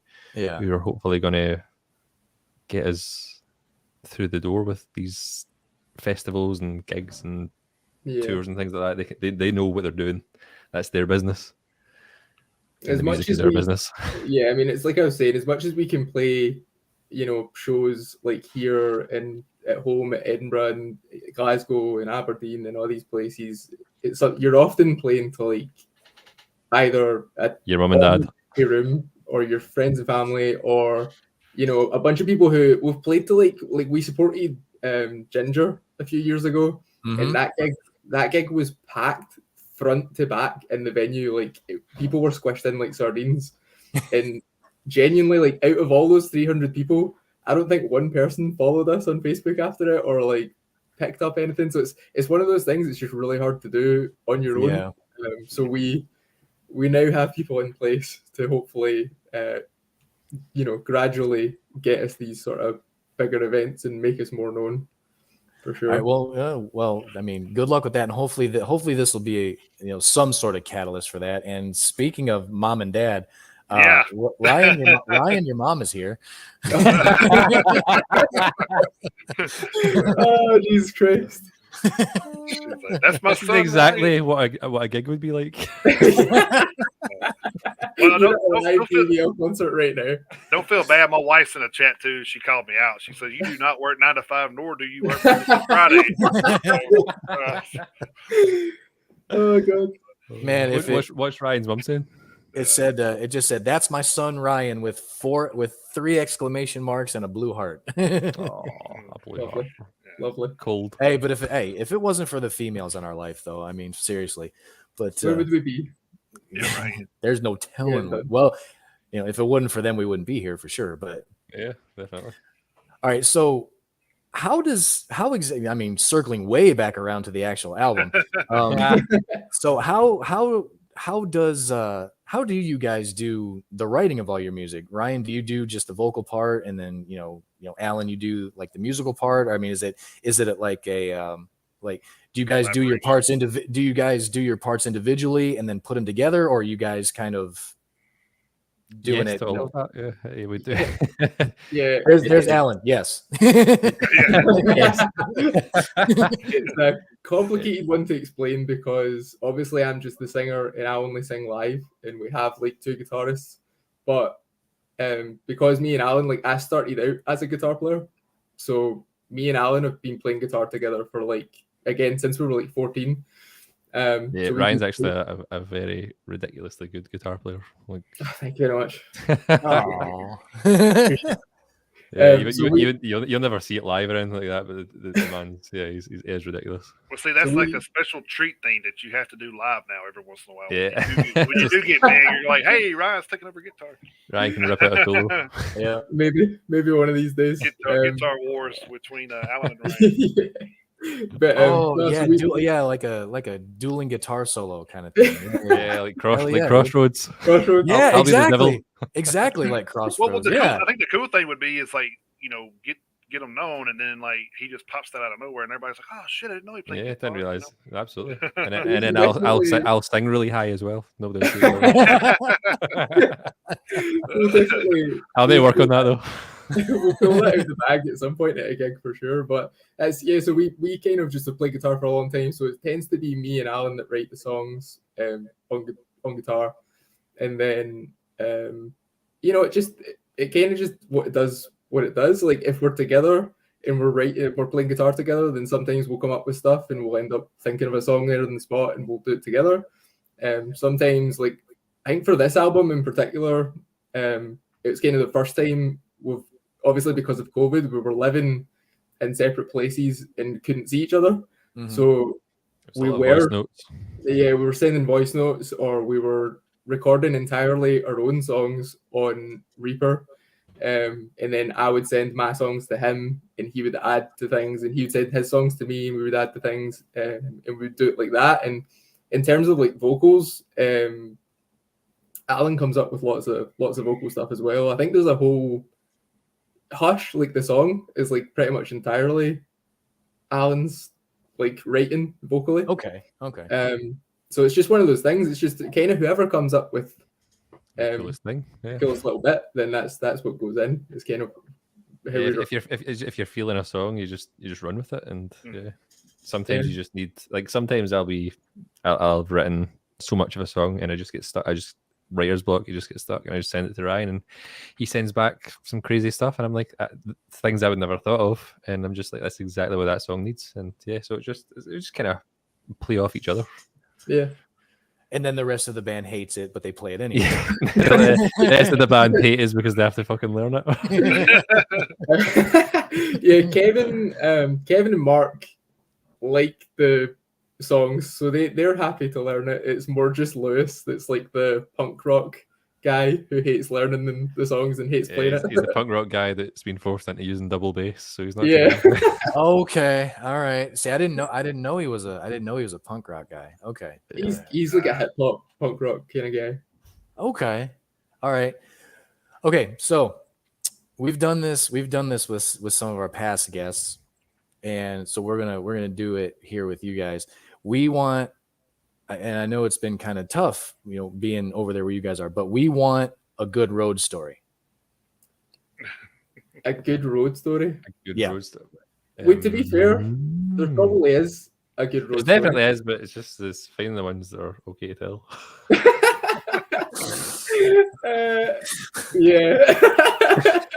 I mean, not trying to set the bar too high, but we've had a couple shit our pants stories. So I mean, we've had a couple of those. So which was like surprising that somebody, I was just like, wow, that's pretty bold just to come out and talk about that. Some people don't care. Right? What are you gonna do? I mean, you're live and shit yourself. I mean, what are you gonna stop the show because I shit myself? All right. Well, I'll put it to you this way: it doesn't necessarily have to be something that happened to you. Like, just maybe something like crazy you saw happen at a crowd. Just like a road story in general. It doesn't even have to be anything that happened to you. And just something. Just Kevin's probably. Hang on. The one that always sticks in my head is the time we made that promoter cry. But see, there you go. There you go. All right. But to be fair, we had that coming. Okay. Okay. All right. Well, we got to know more about that because Ryan just face palmed himself. I can't even remember. It was so long ago. I can't remember where it was. Was it Edinburgh? Yeah, you go. It was in Edinburgh. It was a place called the Hive, right? And the Hive is a nightclub as well as a gig venue. Mm-hmm. So we were all 18, like me, Alan. No. Yeah, we were 18. Oh, Kevin was too young here. It was Kevin. Kevin is like 2 years younger than us, so he was 16 at the time. And we turned up to this gig, and there was no backline, so we had brought like all our own stuff anyway. And the promoter was like, "Can we use your drum kit? Can we use your amps? Blah blah blah, all that kind of stuff." And we were like, "Yeah, sure, whatever, that's fine. We're playing last anyway." So, we just set it all up, and we're good to go, and everyone was doing their sound checks on it and stuff. And then we're in the middle of our sound check. The police walk into the venue, and the police start questioning the guy up at the back, and he starts giving us all this like that, and then he comes over and he's like, "Is everyone 18? We need to show our IDs." So we immediately, our heart goes up into our mouth because we're thinking Kevin's not fucking 18. So we came all this way from Glasgow to get there with all this stuff, and we've spent all this time here and set it all up, and now all these bands are relying on us to play this show. And basically Kevin, showed his ID and he was 16, so they were like, "Yeah, this can't happen. Like, he needs to leave." So obviously, if Kevin had to leave, so then that meant that we were leaving. And if we were leaving, or Shep was leaving. But the promoter was like, he was kind of a young guy. He was a little bit older than us, but he was kind of a young guy himself, and he was like saying, "Can we keep your drum kit and stuff and for the other band so that we can play the gig?" And we were like, "Are you gonna pay us for it?" And he was like, "No." So we were like, "Then no." Like, you can't just like drag us out all the way here, not tell us that there's an age restriction, use our stuff, and then not have us kicked off the show, and then not give us any money Yeah. Wow. to use that shit or to like play the show. So we were like, nah, we have to take it all back. And I just remember he was outside, and my dad was the one who drove us there. And he was just like screaming at this poor little guy, and he was crying, and he was just like, his fucking whole world just turned upside down in the space of like 5 minutes. It was horrendous. Yeah. I'm pretty sure we haven't been back to Edinburgh very often after that. Oh no. So, Okay. So Kaylee may have called you guys out. So she said, "What Yeah. about Kevin's Italy story?" Was there a story in Italy? There's definitely a few, but that's what I'm thinking. Like I when it don't involves know, Kevin, it's usually not okay to say. That's true. Yeah, Seems like he may be the cause of a lot of your stories. Yes, they're really not okay for He's a little public. bit of a rascal. I mean, he did throw up quite a lot in Italy, but that's because genetically speaking, he can't handle alcohol. Oh, Kevin, okay. Yeah, Kevin's like of Asian descent. He's like, I think his okay. family's from China, and apparently genetically they can't handle a lot of them can't handle alcohol, and yeah, we didn't believe him. Now we believe him. You gotta build up that tolerance if you're gonna stay here in this country. He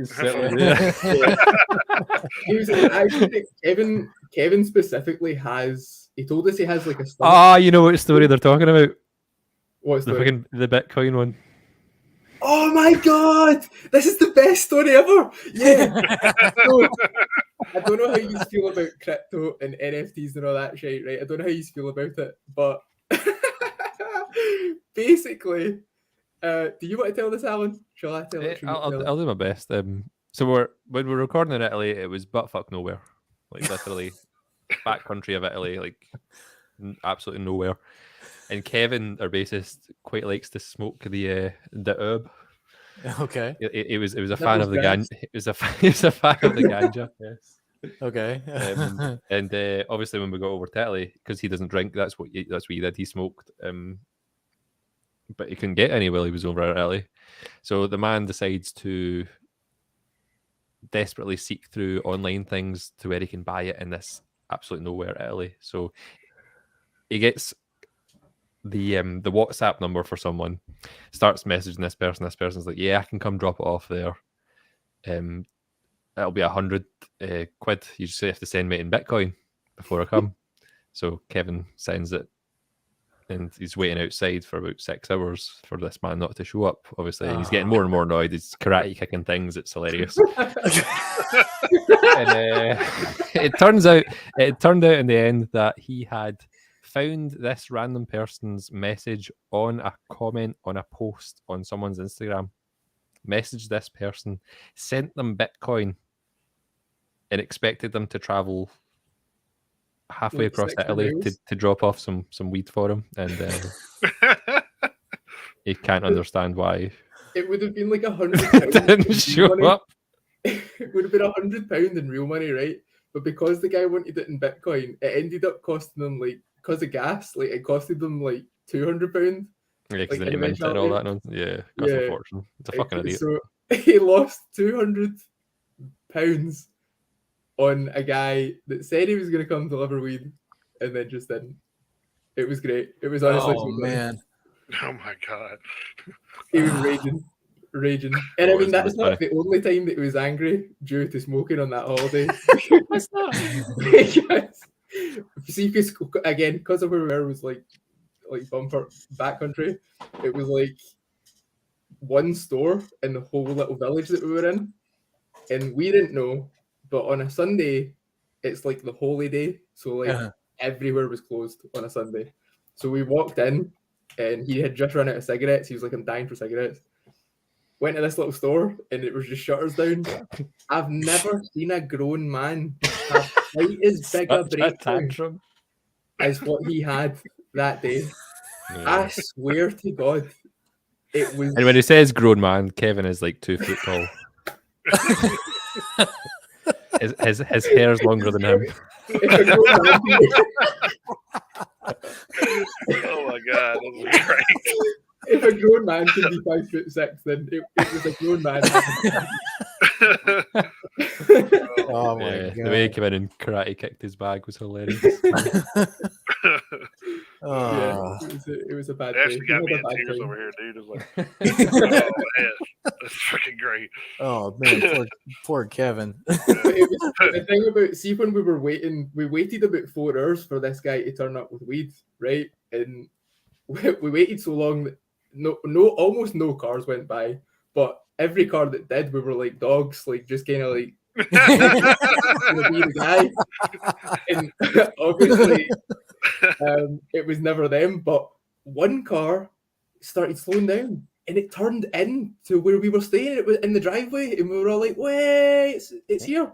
And then these 4 people got out, and they were just looking at us as if we weren't supposed to be there. We were looking at them like, "You're not selling weed." You're not selling. And then, because it was like 2 older guys and two older women, and we were like, "What's going on?" And they actually were staying in like an apartment above us, and then had some kind of mad party that night themselves.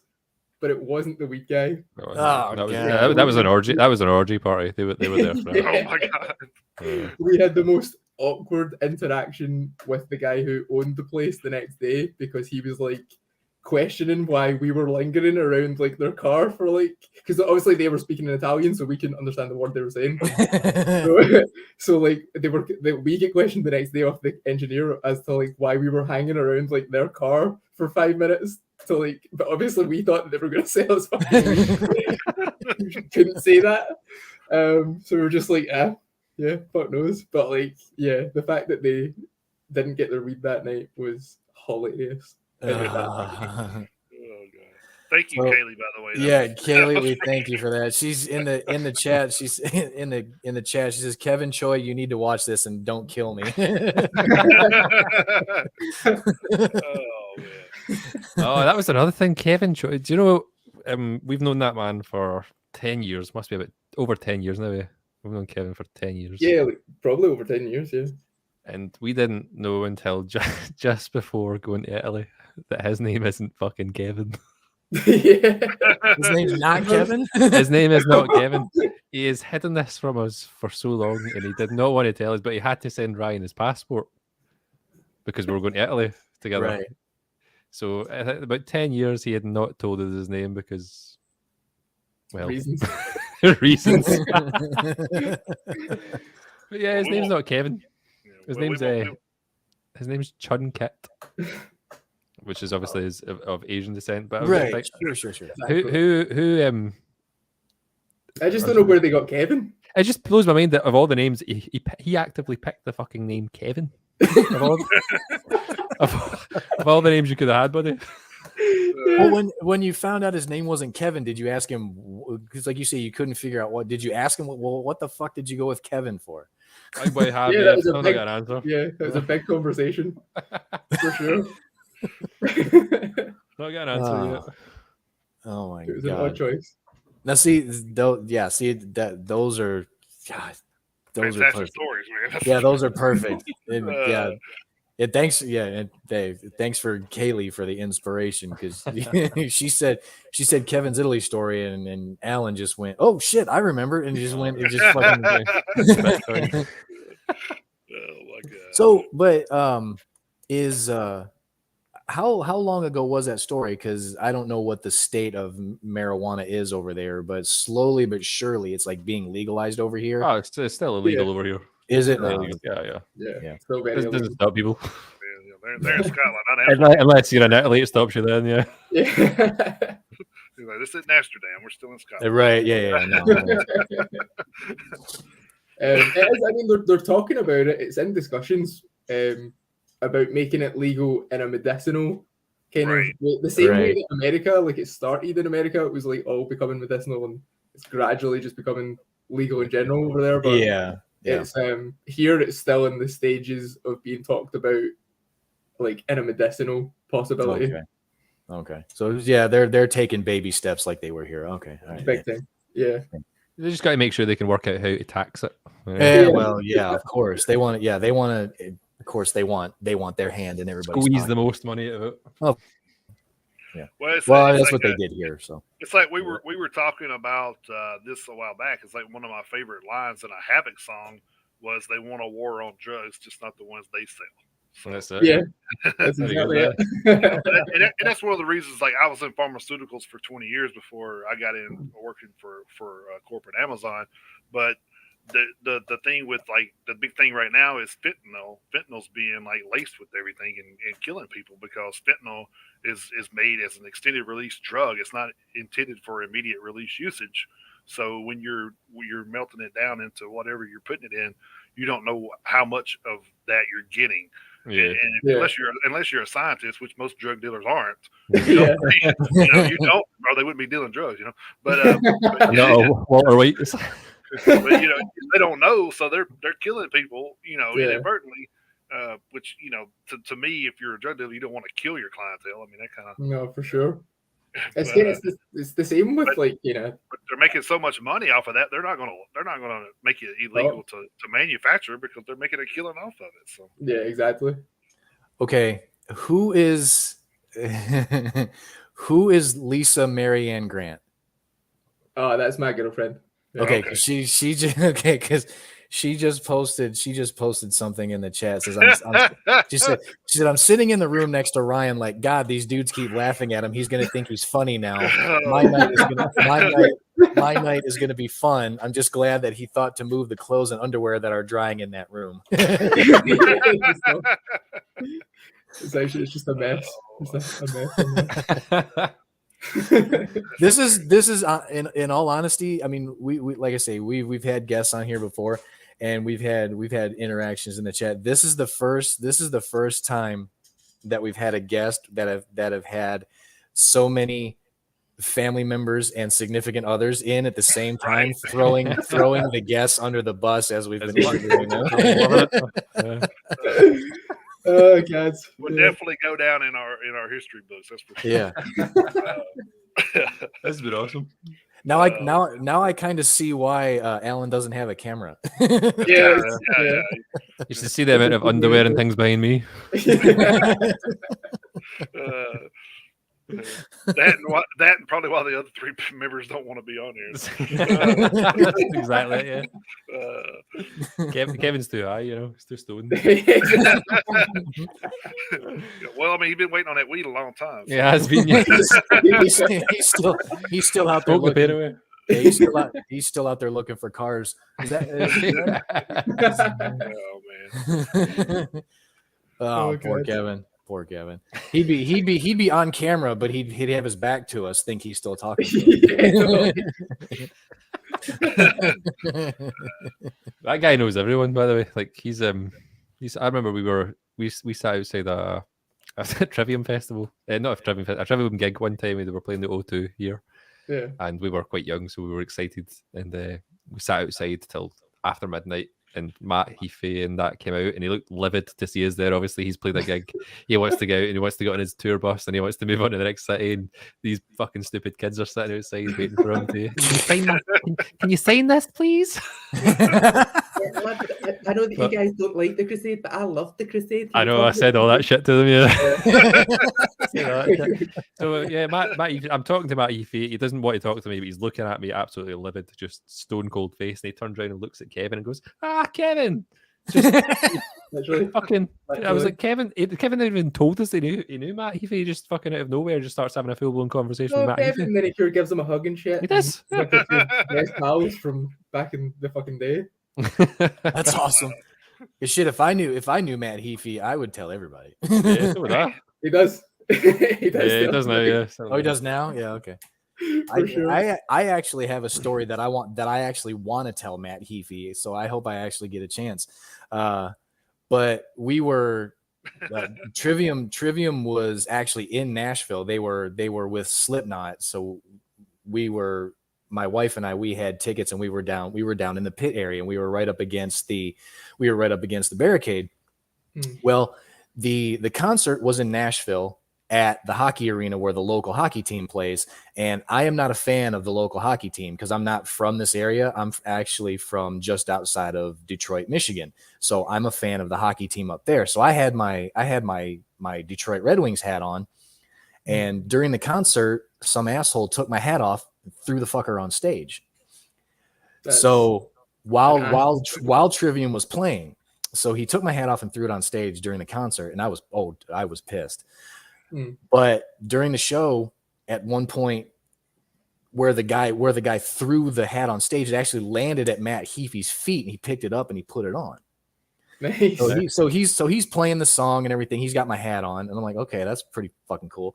So he's got my hat on. Then after like a song and a half, he takes off and he throws it back down next to Cody. And then Cody's playing his part. Cody picks it up and he fucking puts it on. So this guy took my hat off, threw it on stage. Matt and Cody both put my hat on, and so after Cody had my hat on, he took it off and he threw it back down on stage. And then in between sets, I was like, I say, we were right up against the barricade. So I was like, I got to hold on to security guys. Like, my fucking hat is right there. It's right there. Some guy took it and threw it. It's right there. Please, please, please get my hat. And thankfully enough, the guy was like, okay, I'll get you. So he got my hat. I got my hat back. And I retired it. So good call. A good call, yeah. So I hope I get to tell Matt Heafy that story one day. Oh, dude, you wore my hat on stage. So it would be a cool story to tell for sure, man. That's so awesome. So you've still got the hat, yeah? Oh yeah. I still have the hat. It's in my it's in the closet in my room right now. Classic. No, it's just unlock it, handprint. Biometric scanners and all that shit. Along with my Maria Brink in this moment towel, all the guitar picks I've caught, and We my have the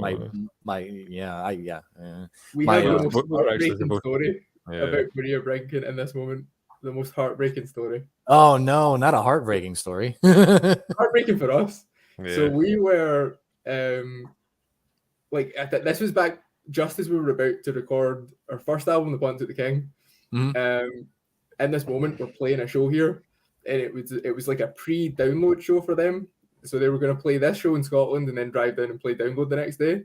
Okay. And in this moment, it was just as they had released Star-Crossed Wastelands. Right. And I was obviously in love with that band in general, and Maria Brink specifically. Obviously. No kidding. Yeah, a lot of people are. Yeah, a lot of people are. But I mean, genuinely. Ryan, your missus is in the chat. But genuinely, in this moment, has always been one of my favorite bands. So yeah, they're incredible. When they were coming here, they were playing a place called the Cat House, and I thought, like, that's something we could be part of, surely, because the Cat House isn't a big venue. We've headlined the Cat House. Even back then, we were headlining the Cat House.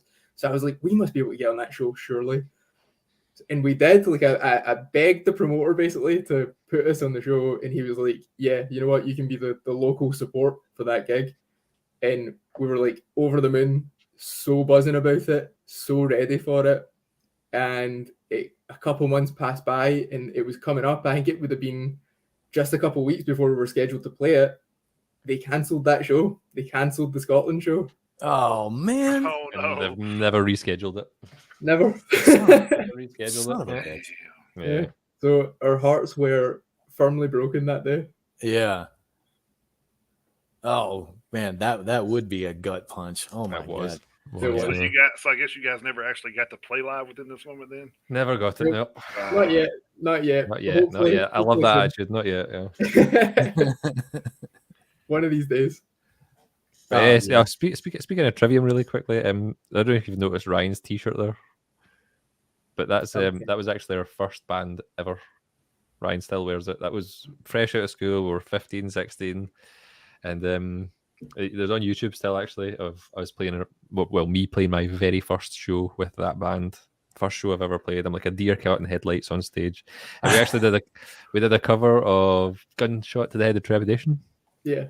The Trivium. And nice. actually they reposted it on their Facebook page back in the day. They commented on it. This was like, this was like 2008 or something. It was when YouTube wasn't like YouTube was a big thing, but it wasn't like as big as it is now with as many bands on it and as much musical stuff on it. So at the time, when we done that cover, we didn't expect anyone to see it, but Trivium like commented on it and said it was awesome, and then they reposted it to their YouTube page, and it was just like insane. It was one of the best feelings ever. Yeah. doing a little bit of fanboying out, you know. Yeah, big time. Shit, I would have done this. I would have done the same thing. that was awesome. And Kaylee and Kaylee Allen, man, in the chat. I think a book should be written about Kevin. Agreed.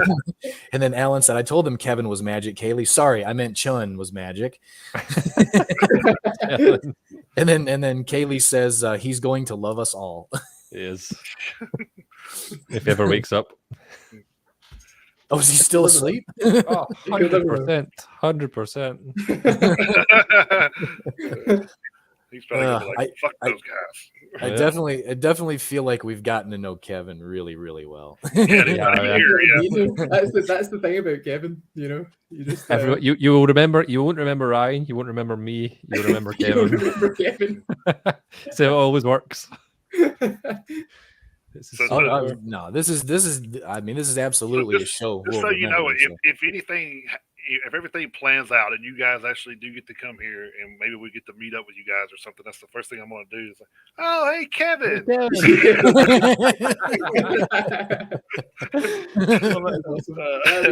The hope for me, we start our management team next month, like so the 1st of July, and then we're going to work with them to organize a UK tour for the end of this year, like November, December. Mm-hmm. And then once that's done, definitely the big thing is going to be trying our best to get into Europe. Yeah. And then eventually to get to America. So I would very much like to see the Final American frontier. shows. Yeah, I'd very much like to see America next year at some point. Hopefully. There is a lot of great venues over here, not just in our area, but a lot of venues all over the United States that are very well named, even though they're not like huge venues. I mean, anytime I see them, anytime I see some on like the list of on the road segments, I'm like, I'm like, oh yeah, you see that on here a lot, or a lot of stuff in like Detroit, Chris. Yeah, there's Michigan, so yeah. We've been to a few down in Atlanta and Alabama. I mean, we actually have traveled out to see some bands. Non-Point's one of my favorite bands, so anytime I get a chance that they come close by, I go see them. So nice. I think I've met them like 5 times or something. So nice. So it's pretty cool to and I think that's the thing about them is like they're a kind of a bigger band, but they're still kind of humble. You know what I mean? So they're still like they still play. They'll go and do like the little tours in between their big tours just to go out and keep playing. And they'll have those little tours and then they'll go out and meet and greets and stuff. So it's pretty cool.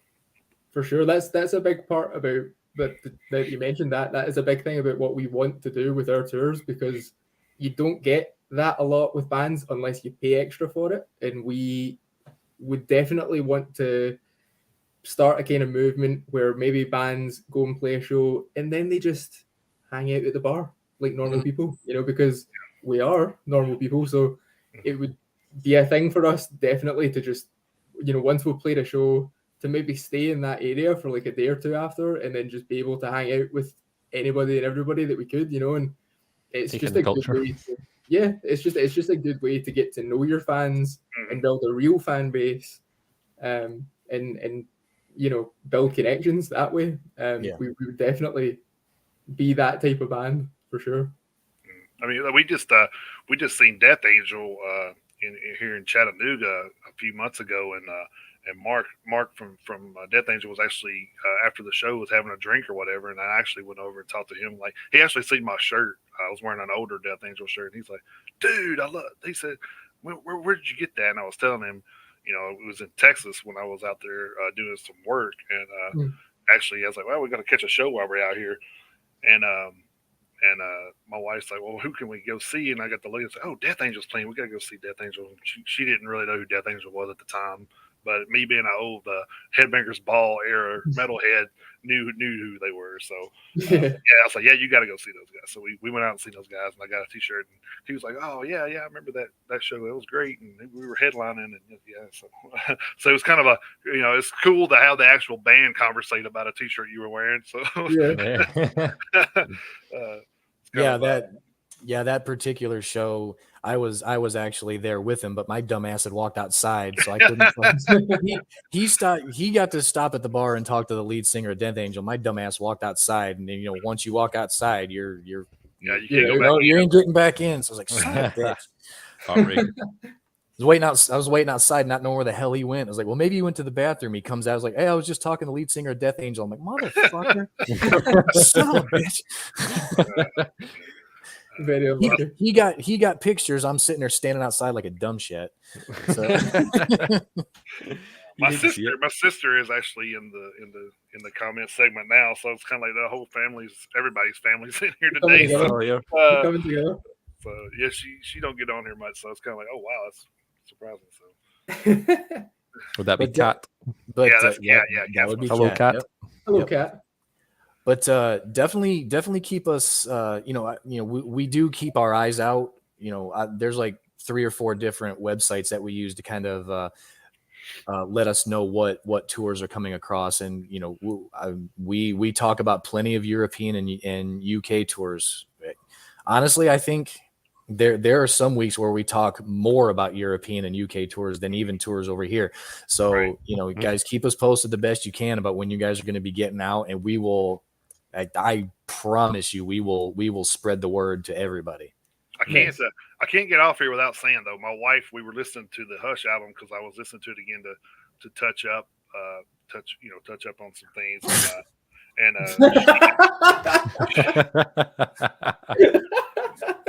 he promised me a house in Italy. Okay, yeah. Did you promise your mom a house in Italy? We'll hold him to that.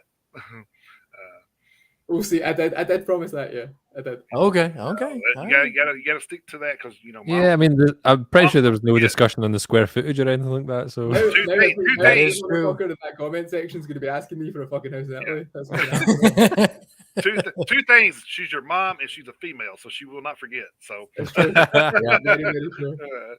But speaking of that, I was going to say my wife. We were listening to that, and my wife, I think we may have been listening to the pitch, and she was just like, "Oh my God, who is this?" And I told her, I told you I was brushing up on that devil again, so I could kind of get another feel for it.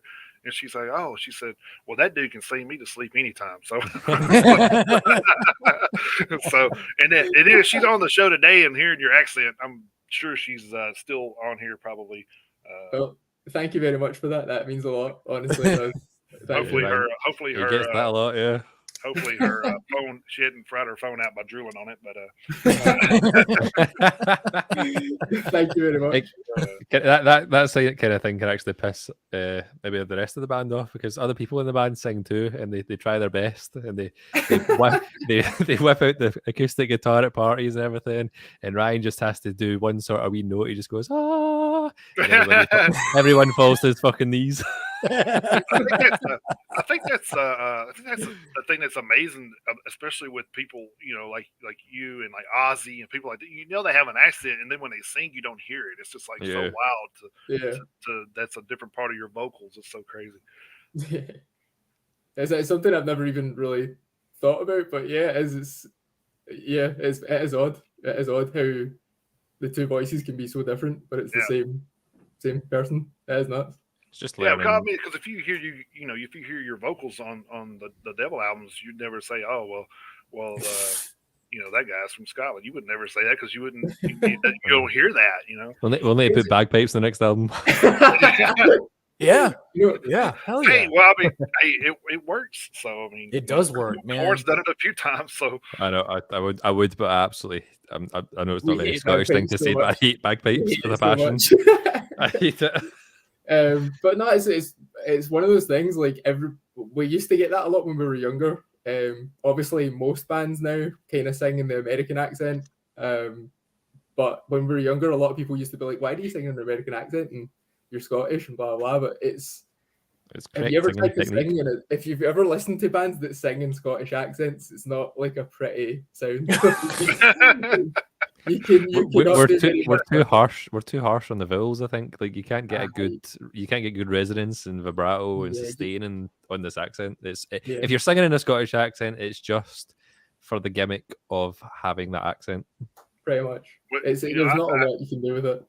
And my Southern accent is really big sometimes. So that's one of the reasons that I come up with my nickname. My nickname is the Cornbread Metalhead. So Love it. so, Cornbread metal. I mean, if you can't make fun of yourself, then Yeah. Exactly. Oh, and My Jason and my sister said she's on the same side with my wife about your accent. So yeah, I was just about to bring that up. so you're you're melting hearts over here, man. I was about to say, Ryan, you guys are slowly but surely building a female American fan base, whether you know it or not. Honestly, that's all we want.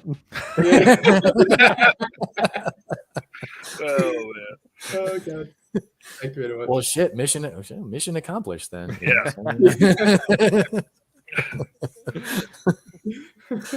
That's the end goal. Hey, everyone's got to have a goal. I mean, it doesn't really matter what the goal is. Exactly. And there's nothing that says you can't have more than one. It's kind of very true. Yes. Exactly. yeah. Exactly. Yeah. I think the more foreseeable goal is a tour. So definitely a tour. Yeah. The goal for me is we want to be on tour so much that instead of us having to try to get on to festivals next year, people are just asking us to be on festivals next year. So that's how hard we want to be working from the 1st of July till, the next festival season for sure. Yeah, best case scenario is you guys have scheduling conflicts. Yeah, Right. Exactly. That's exactly it. That's exactly it. I want someone to ask me something, and I have to say, let me check my calendar. Oh, sorry, I'm actually playing Download Festival that day. I can't. You'll have to. Yeah, sorry, you'll have to wait till 2024. Sorry. Fully booked. I mean, that's kind of and I kind of feel like that we're kind of getting into that spot too. Because after you guys, we've gotten like I think at least 4 other bands lined up within the next month or so, but we haven't got anything concrete but one. But I'm just saying, like we have like that possibility of like having to say, oh well, they jumped in on that date, so can we push you here? I mean, so right, yeah. The only thing that I try not to like put a lot out there at once because I'm afraid that we'll wind up with a conflict and then they can't be on the show, and I don't want to like cause that because I feel like that we're not going out to millions and millions of people, but we're going out to enough that hopefully the bands that are on here can actually gain a few extra fans out of the deal. So for sure, followers or whatever they decide to do, but it's a noble cause. Yeah. But definitely anybody out there listening or on the radio, because we have a radio side to our what we do as well. So anybody out there listening on the radio or watching us on one of the platforms, definitely check out Devil, DVL.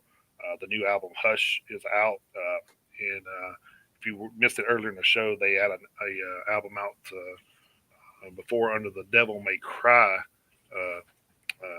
moniker instead of the Devil, but there's only a couple of songs on that worth checking out, so don't bend over backwards to find that. I actually got it pulled up on Spotify, so I'm going to listen to it when we got to head out.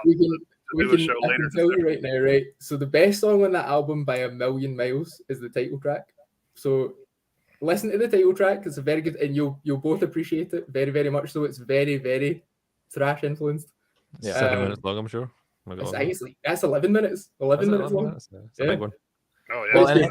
It's very having said that, it's probably 8 hours and 49 minutes long. You guys are way off on the length of your play. I just knew it was long. I couldn't remember exactly how long it was, but I just remembered I listened to it for like days. Check out the title track. Check out World in Flames. Check out Seventh Heaven and No Rest for the Wicked. But and Dark Lullabies is good too. But apart from that, only half the album. Yeah, half the album is like good. Half the album's like a "what the fuck are you doing" kind of a thing.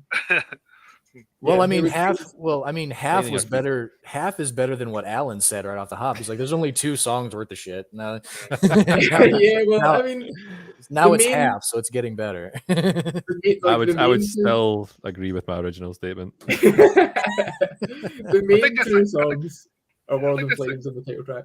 I Yeah. think that's a great thing about like the metal music though, is because like we were talking about earlier, like what you guys think, oh, we're 2-4 songs, and then one of us may listen to it and like it all. So I mean, Yeah, true. Mhm. Or none of it. yeah, or none of it. Yeah, you just never know. What the fuck were these guys smoking? Nothing, because Kevin had it all. No, you can't. That's right. The Bitcoin didn't clear. He was I don't know, for some reason I just imagined the Super Trooper scene where they was trying to get across the border right there.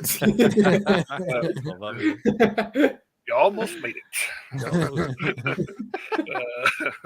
Kaylee, Man. Kaylee in the chat said that Alan's not allowed out the month of July, please. Oh wow. Yeah. Yeah, that's because we're expecting.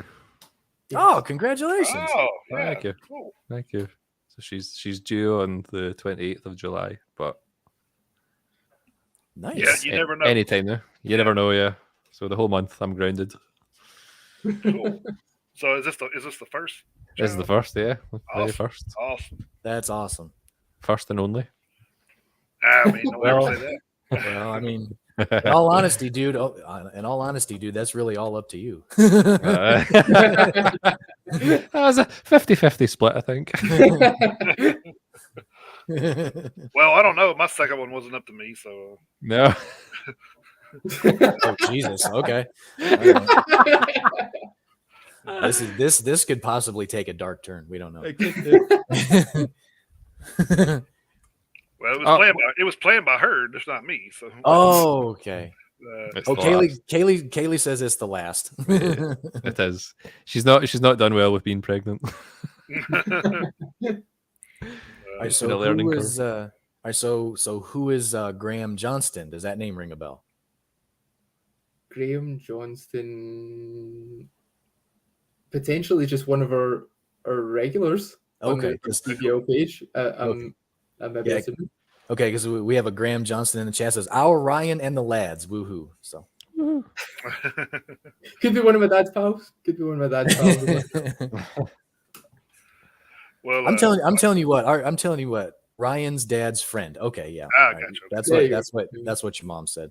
So I tell you I what, just Yeah, man. that's right. That's what your mum said. I just wanted to Said your take a mum. moment and invite anybody in this chat to go over and like our Facebook page. Mhm. Do it. If you want to join a group, you can do that as well. We post some pretty regularly content on there. So For sure. We'll drummer definitely be is promoting it. Yeah, drummer in his dad's band. The drummer. There you Oh, go. Graham. Yeah. okay. Yeah. Oh, Graham. Oh, you know Yeah. Graham. Yes. I know Graham. You got So any he cool has a- story? You got Wait a minute. anybody he got has any? a band too. Your So dad has a Alan- band too. Alan has a band too. Yeah. Aye. Yeah. He's got a little blues kind of rock and roll band. Oh, Oh, cool. nice. Yeah. Well, I mean, like I say, we're more heavy metal, but we do like. I grew up in the time of glam metal, so you know Yeah. what they say glam metal. I don't really call it glam metal, but you know whatever they want to call it, it's fine with me. But it was more of the hair band type, you know. So Hairband, so yeah. you had a lot of great white bluesy type stuff during that era. So Yeah. a lot of that stuff I still listen to. So Yeah. Man. My dad's a massive Clapton, Gary Moore guy. So well, It I was- mean, Eric Clapton's not a bad person to follow. So Well, neither was Gary Moore. No, That's you got true, him. yeah, definitely true. But that's cool. You got the family affair going on. I like that. yeah, my That dad was always a big musical influence for sure. Yeah. And it's awesome, man, that you have that kind of support too. So a lot of you don't hear if you went back to our time growing up. I know we're probably a few years older than you guys, so you go back to our time growing up in the late '80s. You didn't hear. If I told my parents I'm gonna be in a band, they're like, "You wasted your fucking time with that shit," Yeah. So it's cool to see a good family back in there. So. Yeah, no, they've been super supportive and pumped a lot of money into this band as well, and done a lot of things for us and drove us to gigs and drove us all up and down the country. So yeah, it's definitely been supported well by the fam for sure. So he says Ryan's dad does a Friday session every week. He does the Friday session. Playing guitar. Total Yeah, he does it live on Facebook. Yes, that's what she said. She said total legend on Facebook. Yes. Cool. I'm gonna follow him. You should. Uh-huh. You should. So I can. I should note that Kaylee saying Alan is the best. She does not refer to her partner, me. She's referring to Ryan's dad. And then Graham says, seen Ryan from big hair to no hair, boy to man, always a big rocker, devil sound brill. Appreciate it, man. Couple half appreciate that. Backhanded compliment.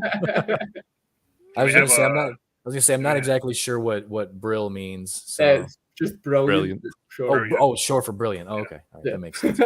Watch Harry Potter, man. Come on. Actually, no, I don't. You've never seen Harry Potter? I've never seen Harry Potter or Lord of the Rings. Oh my god! I thought the most controversial thing was going to be either the Weed or the Metallica album earlier, but this is right out of left field. I'm the one who dropped the bomb. Lord of the Rings is like one of my favorite trilogies. So I could maybe forgive the transgression and the of Harry Potter, but the Lord of the Rings, that's something else. We got Michelle Williams in the chat too. She just joined in. She says, "Big gasp." So big gasp indeed. Hello, Michelle. Okay, you guys are probably going to guilt trip me into watching Lord of the Rings, but I have no interest. Oh man, do you know what it is about the Lord of the Rings? See for us with the Lord of the Rings, it is amazing in general, right, on its own terms. But see just the banter that we have with it, like quoting it all the time. It's so quotable. So quotable, yeah. It's hilarious. It's a great movie. It's so funny. Man, you gotta watch it. You gotta watch it. I'll sit down and it was because I gotta dedicate 9 hours to it. Yeah. But Kaylee says no, watch Harry Potter first. That's what she's a drunk.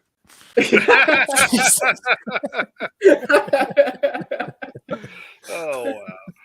I've just actually recently managed to talk her into watching Lord of the Rings, and she just finished it. It took us about 3 weeks because Kaylee's the type of person that watches an hour of film and falls asleep.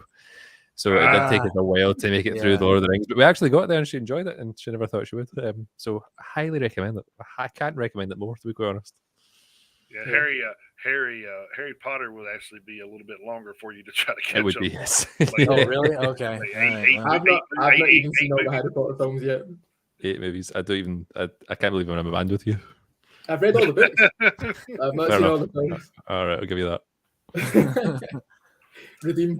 Well, I mean, if that's any criteria to get into, the band, then I've watched all that stuff. I'm just saying. Oh, there you go. Do you play drums? Do you play drums? Yeah. No, unfortunately, I am a very, very musically illiterate. So, as far as playing, anyway, I can't play what they play. When I did have a band when I was 15, and I played bass guitar, and I could I don't remember what all songs I learned back then, but I know I could pick one up now and still play Crazy Train by Ozzy. That's the only song that I know on bass. So I mean, you probably know just about as much as Kevin does about bass as well. You can stand there anytime. And Lisa says she's drunk and due at the end of July. Welcome to Scotland. I must point out that I was joking earlier. She doesn't actually drink. I'm sure she's kidding too. I have no doubt. You should say that for legal purposes. Well, I mean, that's, quickly while we're on the subject of Harry Potter, the album, The Pawn That Took the King, the title track for it. So that song opens up. I was just getting at this. So it opens up with a clean section that Ryan had written on the guitar, and it's awesome. And then we reprise that in the chorus, but when it gets to the chorus, there's a polyrhythm going on between one of the heavy guitars and that clean thing that's happening. And I wrote the polyrhythm part It goes do do do do do do. I wrote that after watching Harry Potter and slightly ripped off the theme tune. And it couldn't have worked out any better. It honestly couldn't have. It's one of the coolest things I think we've ever done. Yeah. And there will be a cease and desist letter in the mail to you probably There will be, Monday. Disney doesn't own Harry Potter yet, does it? Michelle said that she loves listening to you guys ever since Kevin showed me who you were. So Kevin gave you a fan anyway. So Michelle's been a diehard fan, yeah, for a good wee while now. She's literally like in every post, in every comment section, and it's very, very much a awesome, supportive person. So thank you very much, Michelle, for coming with us on this little journey. We appreciate you stopping by and checking us out as well. Even though you're here for Devil, I'm sure, but no, that's fine. Hey, no, that's okay. That's fine. Hey, Michelle, do you have any cool Kevin stories? Yeah. I think everyone on the planet has a cool Kevin story. Kevin story. Everybody that's met Kevin has a cool Kevin story. Well, I mean, hell, if I ever get a chance to tell, Matt Heafy my story, I'll ask him, do you have a cool Kevin story? And he'll go, you know Kevin? Yeah. He'll be like, you know Kevin. Oh shit, you should have said. Yeah, you probably won't even have to say Kevin Choi. Be like, just say his first name. He'll just be like off and running just like everybody else. From Scotland, Glasgow. Yeah. They'll be like, you're talking about the bassist from Devil or the Minion? I think Kevin or bassist is probably the more famous one of the two. Probably, yeah. He was the best man at my wedding this week. I didn't even know Kevin could be a best man. Wow. Kevin's actually in Canada right now. Is he? Yeah. Oh, wow. Oh, so he is. Yeah. We did say that, didn't we? He did. So he's traveling the world without the band. So Exactly. Making contacts. Yeah. Hopefully. Yeah, I mean, shit, that would be good. Get you guys do a whole North American tour. That's the goal, the dream. That is the goal. We can just get Octavio in here to pull some Mexican strings for you, and then well, that's the thing is, I mean, if Kevin's in Canada right now, we have one of our regulars here in the chat. We have Octavio. He's down in Mexico, and then I haven't seen him today. He may be listening, but we have Hans over in Germany. So we've got we have a little bit of international flavor in here. So so that'd be cool. Everybody's got homework to do. Let's, find the best venue. Yeah, let's get Devil. Tell the world about Devil. Spread the word. Right. Spread the word. Not about the Devil, it's just about Devil. Yeah. This isn't some sort of religious ploy. It's just a band. Yeah. Does anybody? Does anybody have a few minutes?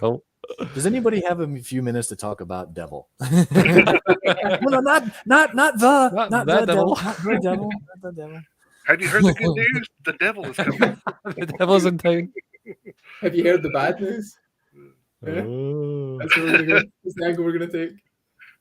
Okay, Graham asked a question. He said, "How can a quality metal band like these lads get a toehold in the States?" You know what? I wish I wish I knew more of a concrete answer. But I'm hoping, like we say, we're hoping something like this, this podcast will at least help.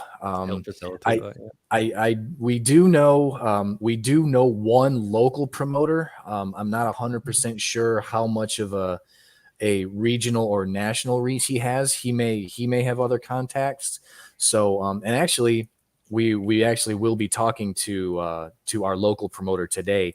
We actually are going to be doing this evening here. We actually will be live streaming again from a show that is being put on tonight. We're actually making our first live public appearance at an event tonight, and nice. The promoter of that show will be there. So he's kind of our local contact here. So I'll talk to him and see if he knows anybody who kind of has any connections in the Southeast or maybe like the eastern half of the country. So I'll put the word out.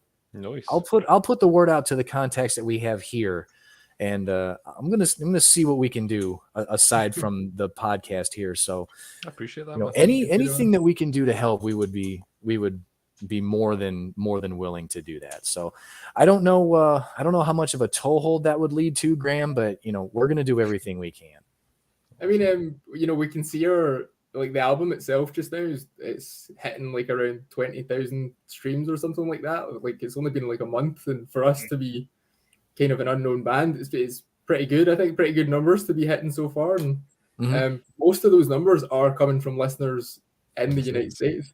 So it's definitely reaching the States for sure. So it's just a case of kind of seeing which cities we're most popular in, and hopefully, you know, when people see us on a flyer, they'll go, "Oh, that's that band I heard on Spotify," so they'll go check it out. That's kind of the hope. Yeah. And I'm a hard copy guy, so I'll eventually, like, I'm so behind right now though. It's like I have like releases that I'm still buying from like February, so I'll eventually get there and get the hard copy for Hush. But yeah, that's cool. It's not even out till next month, so you're good. You've not missed it yet. Oh, for real? Oh, okay, good. So I ain't and then, like I'm kind of grateful that I am so far behind sometimes, because like Bullet for My Valentine was one of my favorite albums last year, and then they actually decided they're going to do a deluxe version and have extra songs on it. So I'm like, oh well, thank God I haven't bought it yet, so now I don't have to buy two. So I do hate that. Yeah. You know, Lamb of God did the same thing with their last album. They came out, and then you know, like 6 months later, they came out with a deluxe set with 2 extra songs. I'm like, shit, these are great songs. Now I got to buy a whole. So we'll just have to wait for you to buy it next month, and then we can release the deluxe album. We're gonna milk you for all your work. Well, like I said, you know, Lamb of God's not hurting for me not buying it, so I would definitely buy a deluxe set from you guys, because it would definitely help you out more than it helps them. So, would you buy a new deluxe album every month with one new song added? we've got a lot in the bank. Actually, it's funny you say that. Do any of are any of the unused tracks that you were talking about, are any of those like maybe potential candidates for, you know, your guys' follow-up? 100%. Yeah, I mean, there's definitely it's something we've not really spoke about. I know it's a little soon, but I mean, we've not spoke about everything entirely, how the next album's going to go, but we have an idea in our heads, and there are definitely some songs that we've done already for this album that didn't make it that we can work on for the nenext one for sure. Okay. There's definitely a direction that we're going to be taking. Personally speaking, I would say that all the songs had the potential. Like, they were all great. Like, I loved every song we wrote in the build up to this. Right. Yeah. The only reason they were cut from the album was that cohesively on the album they maybe didn't fit as well with other songs. Yeah, sure. It was nothing to do with a lower quality of song. So they're like, I'm a bit biased, but I think they're all fantastic songs. They are usable. So yeah, it'd be a shame to it was just the Hush had the specific sound, and it was, you know, kind of had to have that wacky kind of horror theatrical Phantom of the Opera kind of, like, you know, vibe to it. So that was the way that we made this album, and then those songs just kind of, there's a bonus track on the album in America actually, called Snakeskin. Yes, I've heard it. That's a pretty good example of like the kind of songs that we also have in the background. Like, they're kind of just more normal kind of metal songs. Okay, but because we had that specific idea in mind with Hush, that's why those songs are there and the other ones aren't. But it's the other, that's the thing. Like, the next album's going to have its own vibe as well and its own direction, and we're just going to need to, you know, fit things into that style as well. So who knows? But I would very much like to do maybe like a mini EP of like a B-sides EP. And do some of these songs. I would definitely like to do that. Or when we release the next single, maybe go and record like a proper version of one of those demos as well, and maybe even release it with a single or something like that for some of the other ones. Okay, sure. Yeah. Well, Kaylee said that Susie Q has to make it, whatever that For the means. love of God.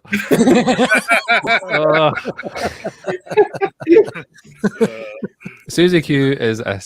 Oh man. So I use for recording all the demos we use Reaper, which is just a recording software, and I dabble around with lots of different musical genres when I'm trying to hone my musical recording skills and things, because I just like to learn it. So there was an acoustic song that I'd written all this, and I'd put all this music to, blah blah blah, and she came in and she was just annoying me one day and wanted to sing these stupid lyrics over the top of this song. It's a song called Susie Q. And if she doesn't stop, I will let people hear it.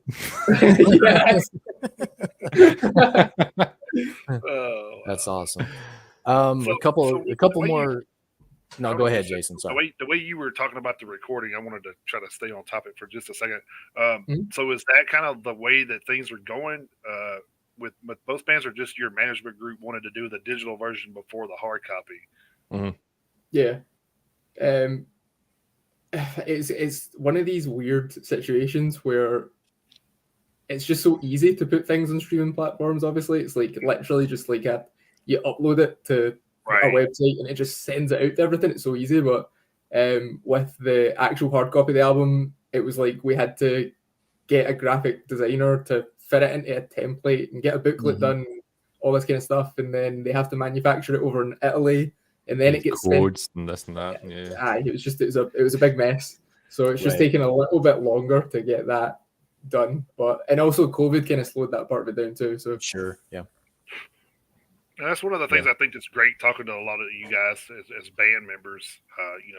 Talking about other past bands that have been on here as well. It's like it kind of explains the process as a lot of that people don't realize that you guys go through. A lot of people look at the rock life and metal life. Oh, they're just it's all glamorous and stuff. People don't know the barriers and stuff you guys have to overcome to get done what you need to get done. So, and I think that's great about doing these shows.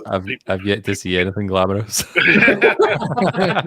Like you guys aren't the first band we saw that worked 40 hours a week on top of doing music. So it's very common these days. Yeah, so it's not like people like, oh, well, that's just their job. Well, no, not necessarily. So yeah, it's one of those things. We do it for the love of the game. We just love being in this band, and we love writing songs for this band and doing what we do. But it's I mean, most people just don't see the fact that we wrote this album for like 2.5 years. And I used to live in a flat by myself, and we used to have the guys over at the flat all the time, and we would just sit and we would have like recording sessions, demoing and stuff. For literally like 2.5 years we'd be doing that. It's just like people don't think about that part of it. You listen to 40 minutes of this album, you don't realize it's taken 3 years to come together. Right. Yeah. There's hours and hours and hours that go into a 40-minute album. Yes. I mean, that fact gets lost on people. Yeah. But it's amazing, the end result. We've got a couple more comments here. Jason's sister, Kat, says she knows somebody who may have some contacts as well in Texas if we're interested. So we'll try to reach out to that and reach out to her and see what we can come up with there. Then Michelle says she can't wait for the hard copy and some merch. She said she would totally wear the fuck out of them. So actually that's a good question. Is there going to be is there going to be any merchandise coming, like shirts with the album cover on it? Because in all honesty, I would probably wear the shit out of that too. Oh yeah, I'll wear that too. Yeah, it's a bit of a sensitive subject at the moment. Yeah, but well, I mean, there is absolutely 100%. If you side with Kevin here, you can go fuck yourself too. there is merchandise in the making. And we've not done one with the album cover on it yet.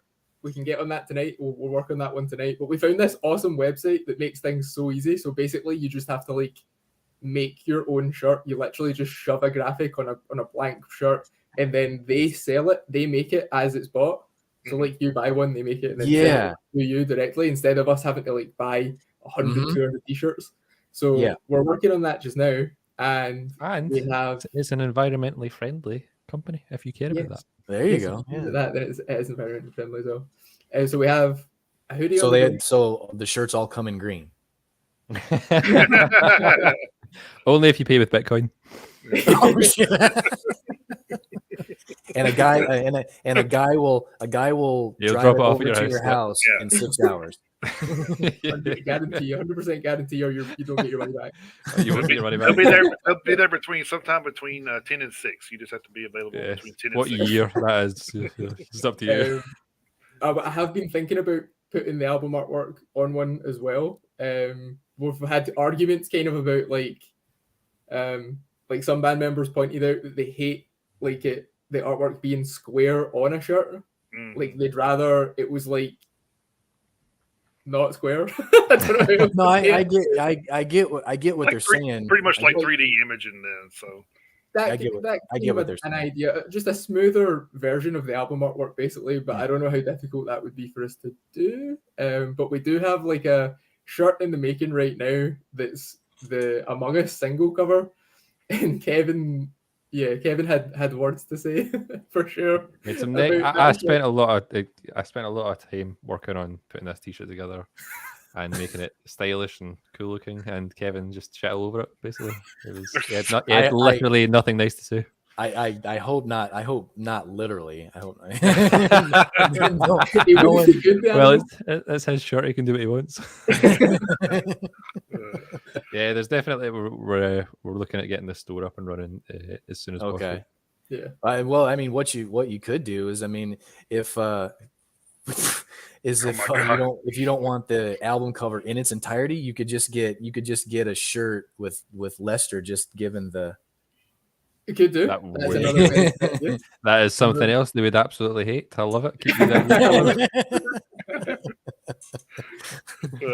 No, we will definitely be looking into. Well, then here's what you do, since he would hate it. You mass produce the shirt with Lester just doing this, and then you make one for Kevin with Lester doing this. Yeah. That's good. I love it. that's great. Michelle says, "Pretty gay, didn't he say?" with a question mark. That is literally exactly how he described it. The He's least very PC PC. way that you could describe it. Yeah, that's how he did it. I think he thinks because he's Asian, he can get away with being not PC. But I'm not quite sure it works like that, Kevin. There's one thing cancel out the other thing. Who knows? It's a blurred line. Those opinions from Kevin do not necessarily reflect those of Metalheads Unite. or even DVL. Yeah, right. That's right.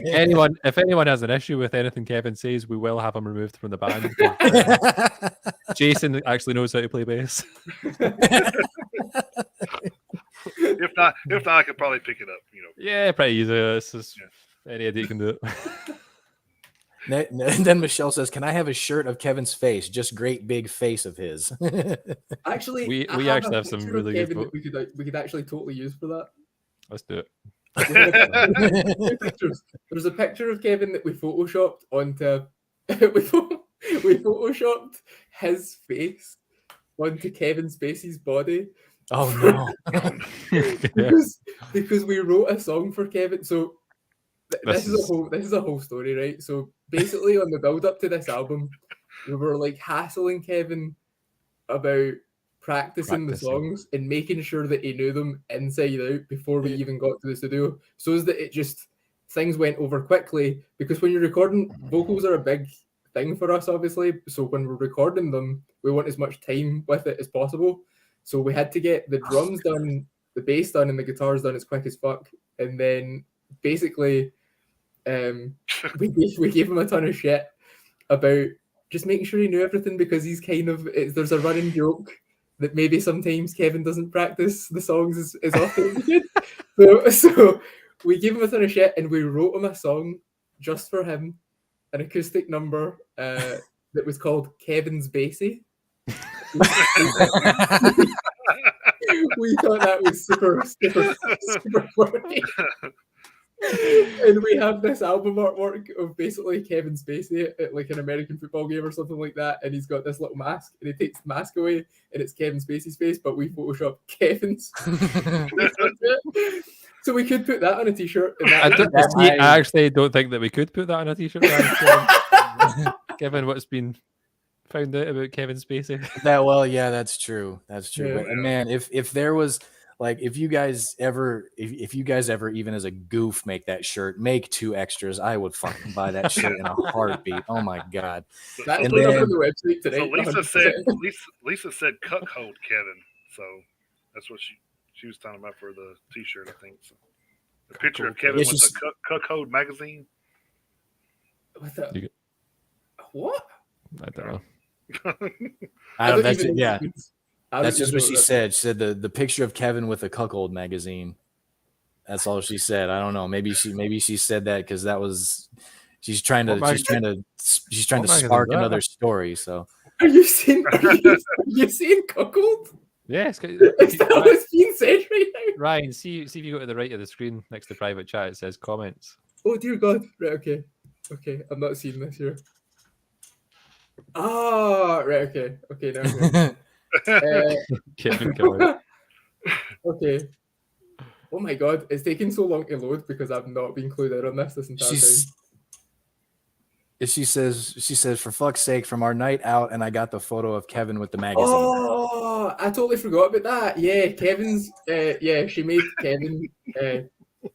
Take an unsavory photo. You know, I really needed to see her come from the other room into his screen and say that. Like, for fuck's sake. It's like one of those news reporters when the kids like stumble into the background. Oh, can Kevin come out? I forgot about it. Yeah, we've actually written Kevin a few songs over the years. We'll send you them later. Graham says he needs to go, so we want to say goodbye to Graham, and we appreciate you stopping by and joining the chat. We appreciate you very much. Kind words earlier too. So yeah, we appreciate the compliments. Thank you. We're doing our part the best we can. And I think that's what a lot of bands that have been on here were saying. Like, they've done interviews, but they said it's not as been as lax as what we do here, which has made us feel pretty good. Because I mean, that's kind of what we want to shoot for. Just like we're just, like right now we're just 4 guys shooting the shit. You know what I mean? Yeah. Mm-hmm. And, and that's kind of why I don't want it to feel like a pressured interview, because I don't feel like that's. Nothing good ever comes out of those. I did actually. I've forgotten a few times. I've forgotten a few times that we're having an interview and I'm just talking shit. Probably shit I shouldn't say. You can say that's the beauty. There's nothing you can't say on here, which is another thing that we liked about it. You don't have to watch your mouth or anything like that. Another our boss started this. He was actually on one of the platforms that we were on before too. And he started this platform because of that, because he does a lot of political stuff. So we sometimes have to go out and venture and do our own thing as far as like YouTube and stuff, because he gets flagged a lot. So, so we gotta make sure we stay on here. So so we had to separate the Metalheads Unite on some platforms from VOP, because he, like I said, he gets flagged a lot because he's a real big into politics and stuff. So. Yeah. And to say he's outspoken is an understatement, but but we love him. So like I said, he's got a lot of different. This platform has a lot of different stuff on it. He's got a car show. He's got this show, and I can't remember what all else is on it. But there's a lot of different. Well, stuff. there was. There's us. We covered. There's ours. My brother has actually got his automotive podcast on this network. Then we got wrestling, we got movies. There's 3 or 4 different political shows on here on that, deal with both sides, left, right, all that stuff. So yeah. And then there was a couple ladies on here who would just fucking sing karaoke for 2 hours. So I mean, there's been a little bit of everything on the platform, but yeah, we don't want any of our guests to come on and feel like they're being grilled or any of that bullshit. So, Right? Yeah. Yeah. It's the last thing we want, So that's awesome. and I guarantee you, if we were on like a one of these sanitized networks, we wouldn't have had nearly half the fun we would have had, because I mean we wouldn't have been able to ask, you guys wouldn't have been able to tell these stories and everything else. That would have been all. This is totally. This right here is exactly how we pictured it. So people's families coming in and talking, joking and laughing about it, everything else, and everybody's real quick. I wanted to jump in and apologize. The radio broadcast is about to end on the radio side, so just you guys, I apologize. If you want to check out the rest of the interview with Devil, then you can go over later in our YouTube or Twitch or Twitter or whatever else you want to follow later. But yeah, so I just want to make sure they had the access to go get the come check it out. Come check it out.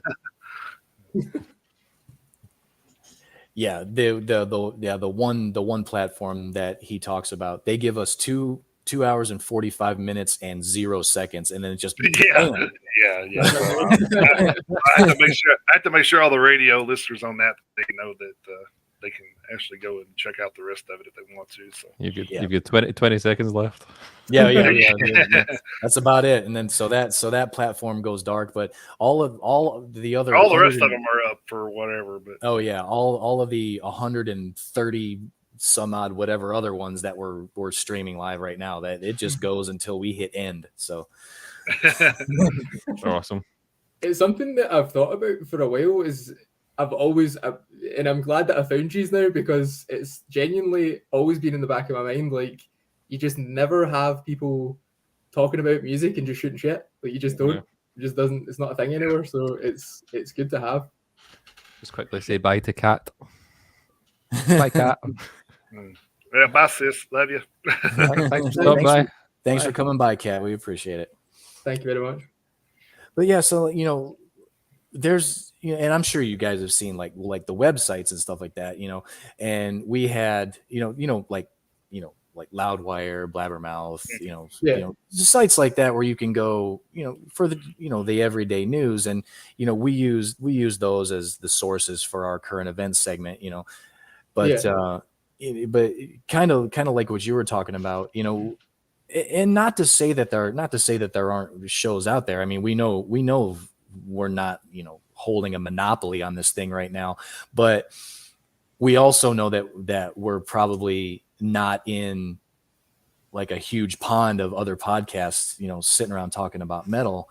So we wanted to be able to do that, just like share our thoughts on it, talk about new music coming out, and like Jason was saying, to help bands like you, because it is kind of frustrating. We were trying to, on a weekly basis, trying to come up with, the list of the new releases that are coming out, because over here in the United States, all of the new releases come out on Friday. I don't know what it's like over there for you guys. For the longest time, it was Tuesday, and they changed it to Friday. So in the week leading up to the weekend, and when we're doing the show on Saturday, we had a list on one of the websites that would give us like a list of new releases, and it was like 10, 12, maybe sometimes up to 20 releases long. Well, come to find out that like a band like yours, a band like Extinction AD, who was our last guest, and then Eyes of the Living, who was another one of our guests from a month or so back, the website that we were depending on primarily for our new releases had nothing on there about you guys, had nothing on there about Extinction AD, had nothing on there about Eyes of the Living. Yeah. Jason just so happened to go out and look around for, because we had stumbled across those bands because of Spotify. Mm-hmm. And we found your guy, you, the other two bands, we found you guys on Spotify. Come to find out, I was like, well, why didn't we know about these albums coming out? Come to find out that our source without naming names, is basically garbage. So actually, the first week we started using that source is when we found Devil. So yeah, that was the first week we started using the new one. So. Yes, I mean we've only been using our new source is heavymusichq.com. We've been using them for this is going to be like the fourth week we've used them as our new release album source. And you talk about like, I mean, the weekly list is sometimes 30, 40, 50 albums long, to where before we were lucky to get 20. Yeah, so I print mine and I have almost 3 pages over here from this week. Yeah, so for us, so it was frustrating for us as content creators trying to create enough content for this show to fill the time slot that we had. And I mean, the funny thing is we've always had a 2-hour time slot since this thing started. We've only done less than 2 hours, I think, like once. And here we are. We've got you guys on the show, and we're pushing 3 hours. But like you say, our boss, he doesn't care. He's like, do 4 hours, do 5 hours. He's like, I don't give a shit. So with the exception of that one platform, we can go until, like I say, until we just hit and broadcast. So for us trying to create content for the show, it was frustrating when we would, after the fact, whether it was a couple weeks, a couple months down the line, we discover a band that's new to us, and we didn't know about the album when it first came out. So when we found the new source, it made us feel a lot better, because now we have more of an opportunity to discover for ourselves bands like you guys and Extinction AD and Eyes of the Living. So it makes us feel a lot better, because now that we don't feel like we're missing out, and bands like you guys, we can get you guys out there, which was our whole mission from the beginning. Yes, that's awesome, man. Alan said it best, to be quite honest, in the wee comment there that these guys are doing. This is an awesome experience, and especially just to get used to this sort of thing. Yeah, and it's just shooting the shit, and it's so relaxed. It really is. It's awesome. Well, yeah, I'm glad to hear you guys say that. I'm glad you feel that way. That's what we were going for. And then plus we do this so when you get big and you go on these other interviews, you're like, man, this Bentley guys just shot the shit. What the fuck you doing? Same question over and over again. And it's fun. That's actually that's another thing we were actually trying to avoid, the same just cookie cutter. Boring ass. It's like, Jesus, I've been asked this question 25 times. What's your favorite color? That's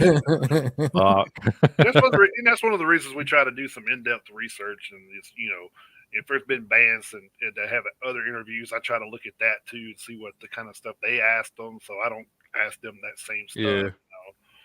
So, and I've never understood that as to why interview, like you see a lot across big magazines and big outlets where they just you read it, you obviously follow your favorite bands, so you've read interviews from them before, and then you go and read it a year later from another source entirely, and they've asked a good section of the same questions that interview before. Like, you already know the answers to this new interview because it's been asked before.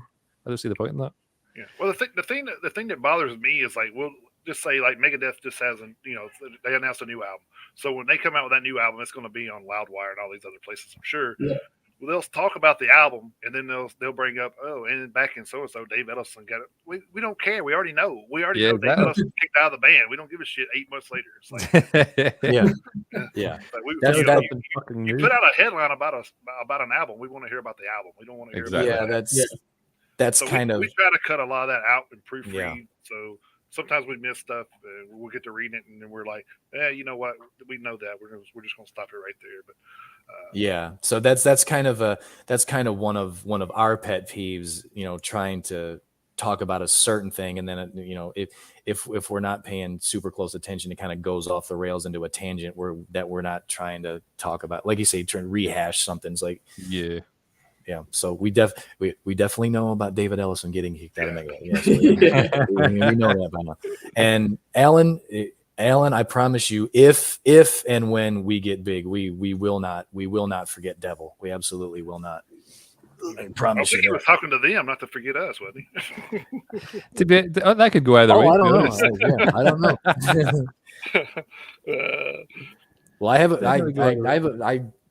Well, Well, either whoever that comment was meant for, I guarantee you they're probably, at least 10 steps ahead of us as far as getting big. So if we get a chance to catch up, then that'll be fine. So not sure about that. I mean, we'll always, like, that's one of the things that I was talking about earlier about, like, Ryan, are you in an interrogation room? I was just where were you on the Where were you? Yeah, where were you when Kevin was trying to get weed? Yeah. There we go. Now we can see the mess behind you. That's a lot better. Now we can see his underwear. So it's eBay stuff that's being sold apparently. I know that's one of the things that I was talking about earlier. Is like we want to, like, we're making connections on the way up, and I feel like a lot of bands probably just, like, once they make it, they're just like, fuck all the little guys. Like, we're big now. We don't need to know who the little guys are anymore.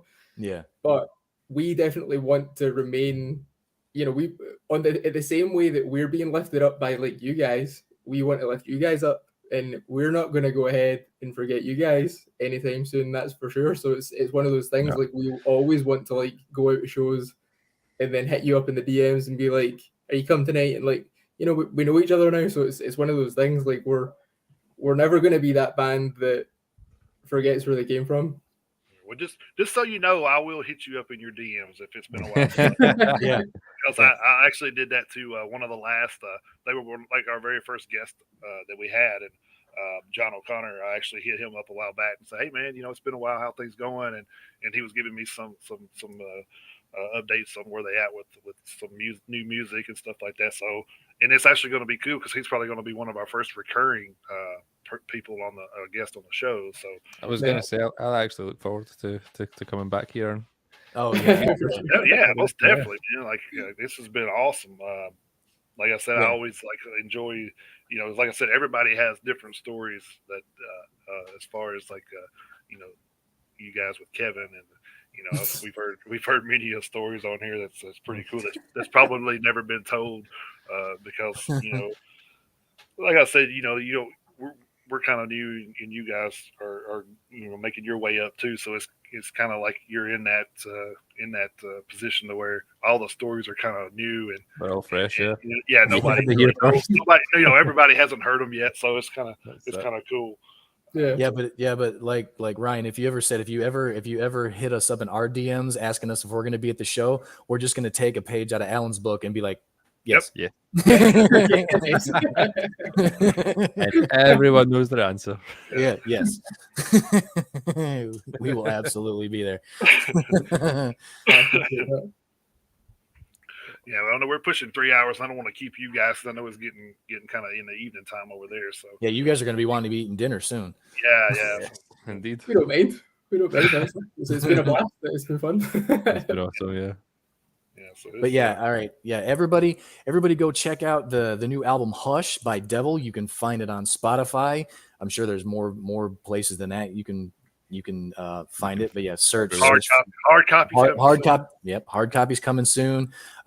We got some shirts coming soon with Kevin's face on it. There's videos on YouTube, but and if you guys, Ryan or Alan, either one, if you guys want to go by and like our Facebook page, we got a Facebook page over there, Metalheads Unite too. And if you guys want to post any updates there, feel free to do so. Absolutely, that's what it's there for. So. Yep. Yeah, no, we'll be staying in touch for sure. Yep. And everybody go follow Metalheads Unite, who's in the chat right now. Yep, we want to.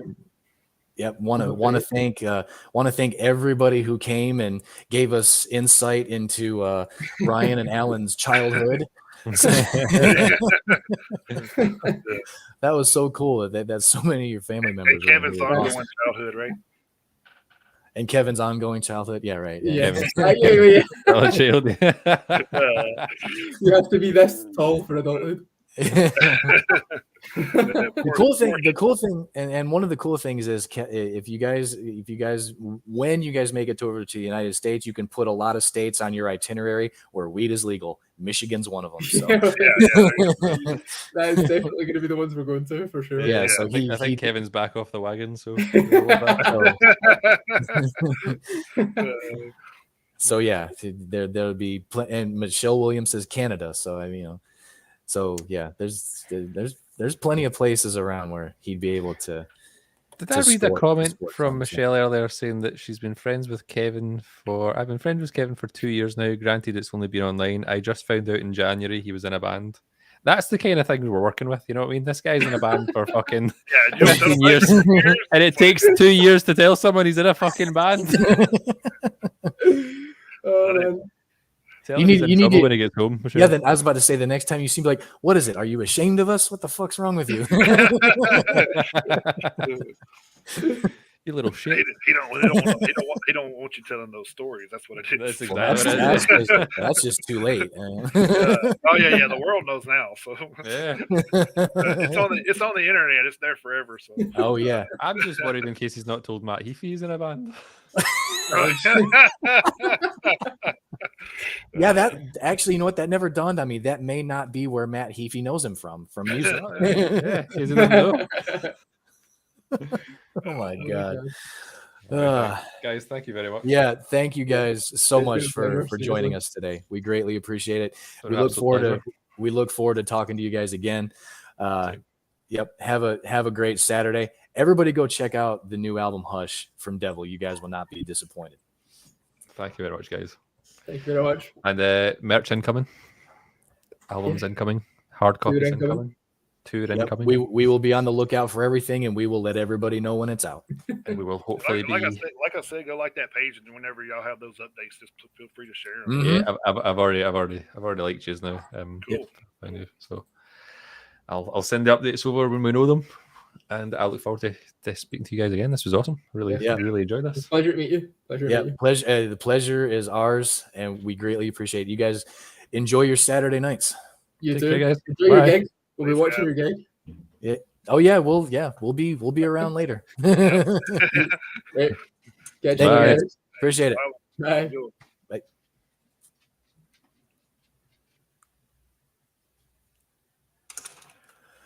Holy shit. That was great, dude. Like I love this part of doing this because it's so, like I said, it's so like you get to know these guys. Yeah. On a different level than just being on stage, and it's pretty cool. Yeah, real down to earth guy. Yeah, the great thing about it is, aside from the fact that we just have the opportunity to talk to these guys, these interviews are getting longer and longer and longer. So I actually going to say, we probably just want to do our rest of our segment from the actual live show tonight. So that's fine. We can do that. Yeah, we can do that because we're probably going to have some fill-in time before the show actually starts anyway. So yeah, well, we do, like I say, we do plan on talking to some of the bands. I don't know if you saw, but Dana did say that one of the bands actually had to cancel. So oh no. Yeah, apparently Lechuga is not going to be able to make the show. So shit. So now instead of 5 bands, now we're down to 4. So that kind of sucks. But we do plan on talking to some other band members while we're out there. But yeah, if you guys are normal patrons of the show here, and the normal format, we have gone 3 hours.